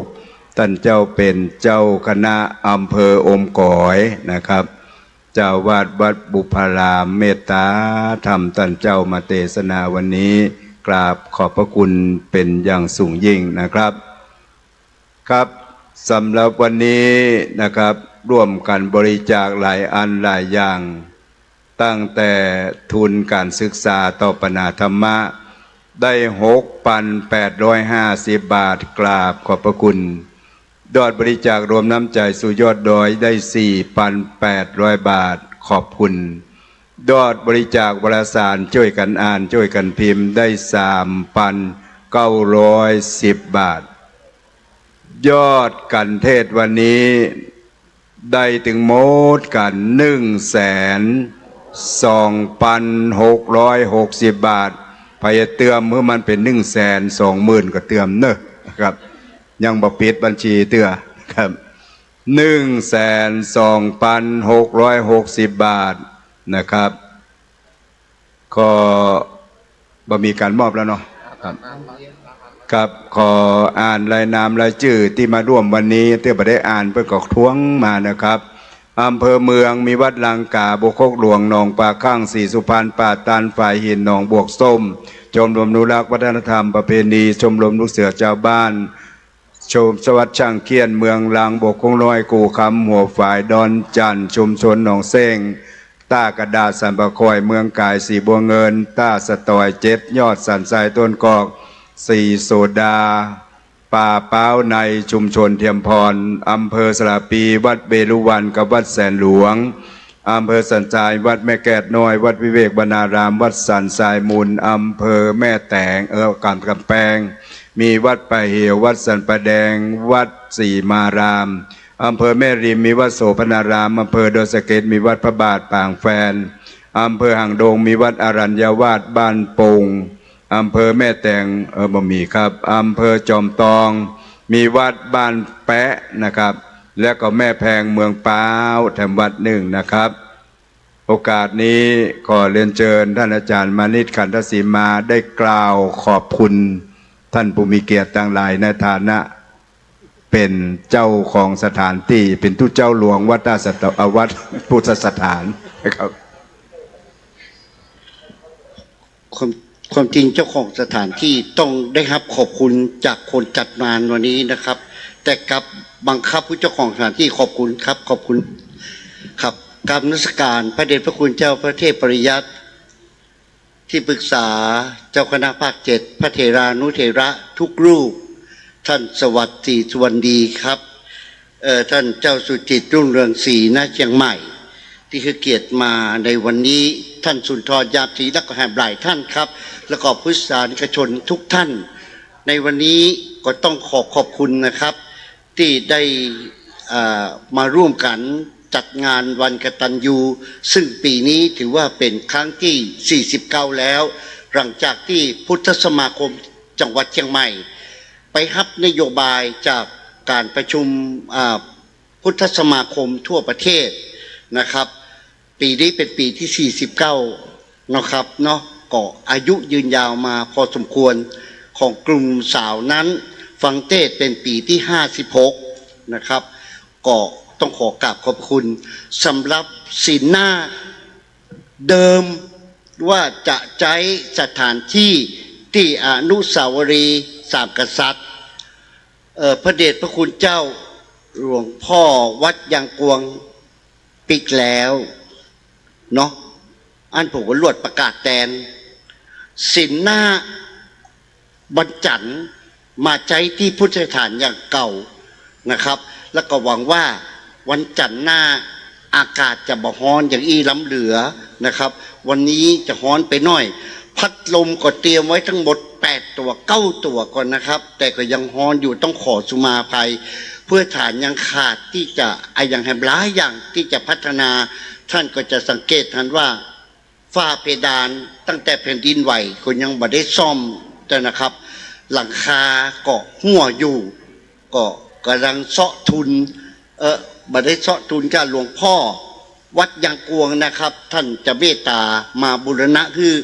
ก็ฝากท่านทั้งหลายด้วยครับถ้ามีจิตศรัทธาอยากจะมาร่วมกันบูรณะก็มาให้มาหอมได้นะครับต้องขอบคุณทุกท่านที่เมตตามาในวันนี้มีขาดตกบกพร่องอย่างกราบขออภัยทุกท่าน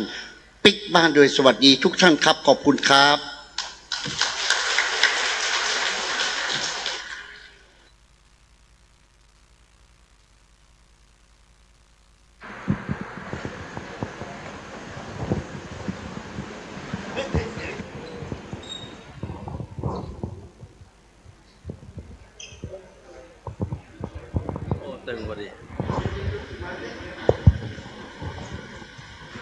สุมาเถอะครับลืมไปครับ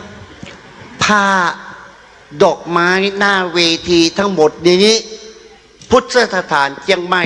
ได้รับความกรุณาจากคุณสุรพงษ์ชัยมงคลเปิ้นมาแปลงคือเต้าที่โหถามสลาที่มาแปลงว่าตึงหมดนี่มูลค่าแต่ใดตึงโพเดียมเปิ้นว่า19,000 ปลายผู้สถานมันเป็นปัญญาขอบคุณสุรพงษ์ชัยมงคลด้วยครับอันนี้เป็นเจ้าสถานในวันนี้นะครับต้องขอบพระคุณอย่างยิ่งครับอันดับต่อไปเป็นการเจริญสมาธิภาวนาเพื่อให้การกระทำปั้มเป่งบุญของเฮาทั้งหลายครบ3ประการคือ1การให้ทาน2การรักษาศีลและ3การเจริญสมาธิภาวนาขอเรียนเชิญทุกท่านได้นั่งทำกายให้ตรงดำรงสติให้มั่นมือขวาทับมือซ้ายวางไว้บนตักบริกรรมภาวนาในขณะหายใจเข้าออกว่าพุทโธหรือยุบหนอปองหนอหรือสัมมาอรหังตามแนวทางสมาธิที่ท่านทั้งหลายได้เคยประพฤติปฏิบัติมาพอสมควรแก่เวลาขอเรียนเชิญทุกท่านทุกคนณกาลบัดนี้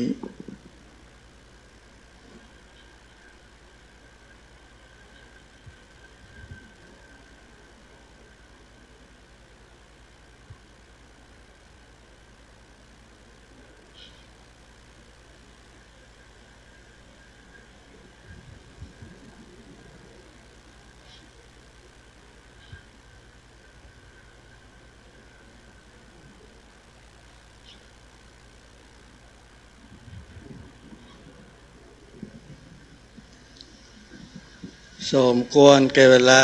ร่วมกันกล่าวคำปณิธานคำแผ่เมตตาวันตาพร้อมกันนะครับเอตังตานากามังเนปานาปัจจโยโหนตุโนนิจจังเอตังศีลกัมมัง เนปานาปัจจโยโหตุโนนิจจังอิตังภาวนากัมมัง เนปานา นาปัจจโยโหตุโนนิจจั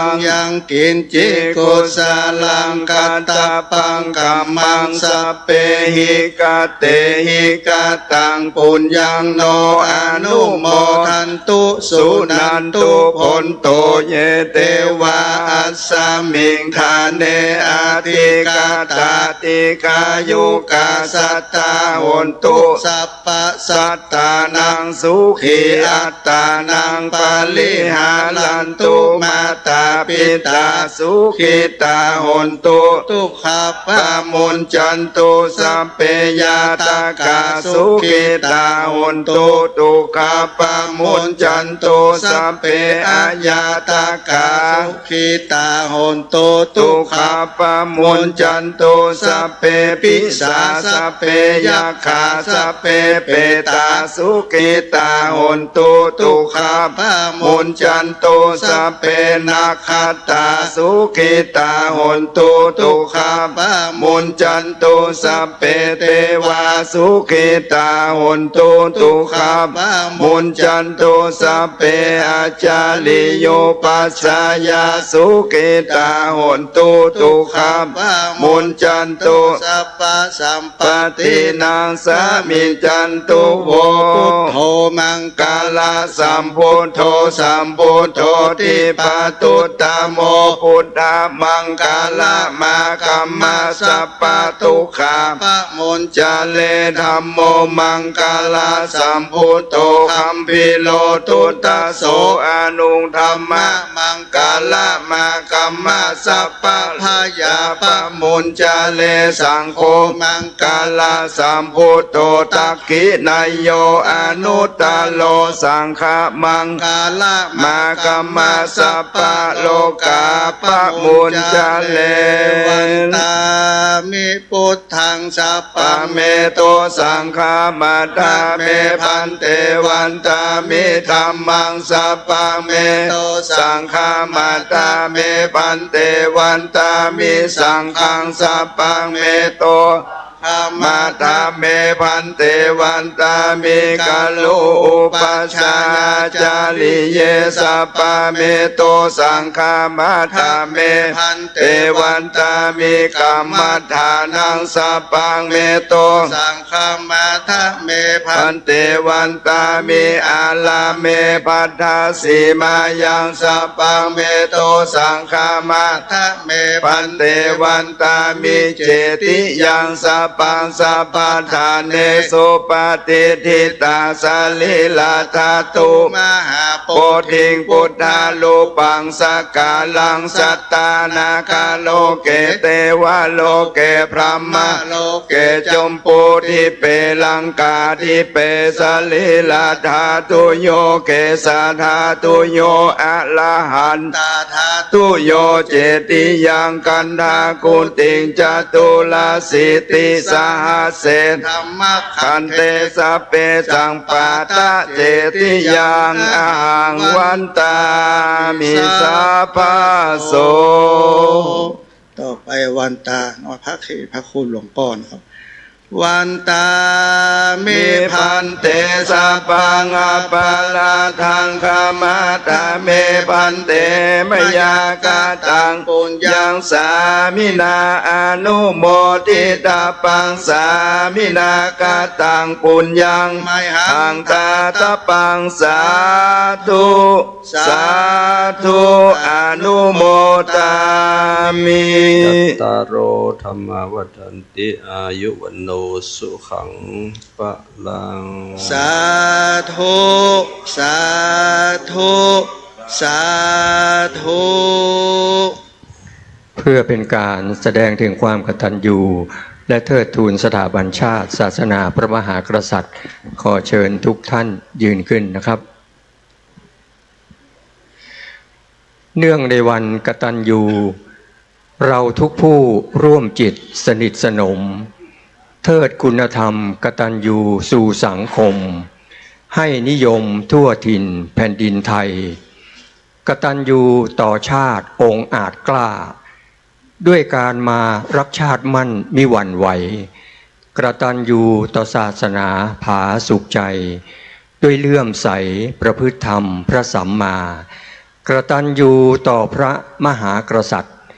ด้วยยืนหยัดจงรักมั่นกันทั่วหน้าสถาบันทั้งสามงามตรึงตราพวกเรามายึดมั่นกตัญญูทั้งหมดตรงถวายคำนับ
กราบนมัสการขอบพระคุณอนุโมทนาสาธุการในเมตตาธรรมของพระเดชพระคุณพระเทพปริยัติมหาเถระประธานสงฆ์ที่เคารพนอบน้อมบูชายิ่งกราบขอบพระคุณในเมตตาธรรมของท่านเจ้าคุณพระภาวนาธรรมาภิรัตน์นะครับหลวงพ่อเจ้าคณะอำเภอตลอดถึงพระเจ้าประสงค์จุโตนจุองค์ที่เมตตาเดินทางมาวันนี้โอ้หวัดดีท่านสุนทรหวัดดีครับหวัดดีครับโอ้สนออย่างสบายจ้ะครับครับศีลหน้ามาที่พุทธสถานนะครับเนอะศีลหน้าเอามาปะกันแดมกัมนะครับขอบคุณครับเสาแก้วพายุ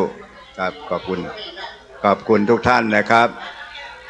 ขอบคุณท่านสวัสดิ์ศรีสุวรรณดีพร้อมกับโดยแม่นายโดนจิตนะครับที่กรุณามาเป็นประธานในพิธีวันนี้พร้อมทั้งทุกท่านนะครับทุกดวงใจที่มากตัญญูวันนี้ขอบพระคุณมากครับเดินทางกลับบ้านในความสวัสดิภาพและปลอดภัยนะครับ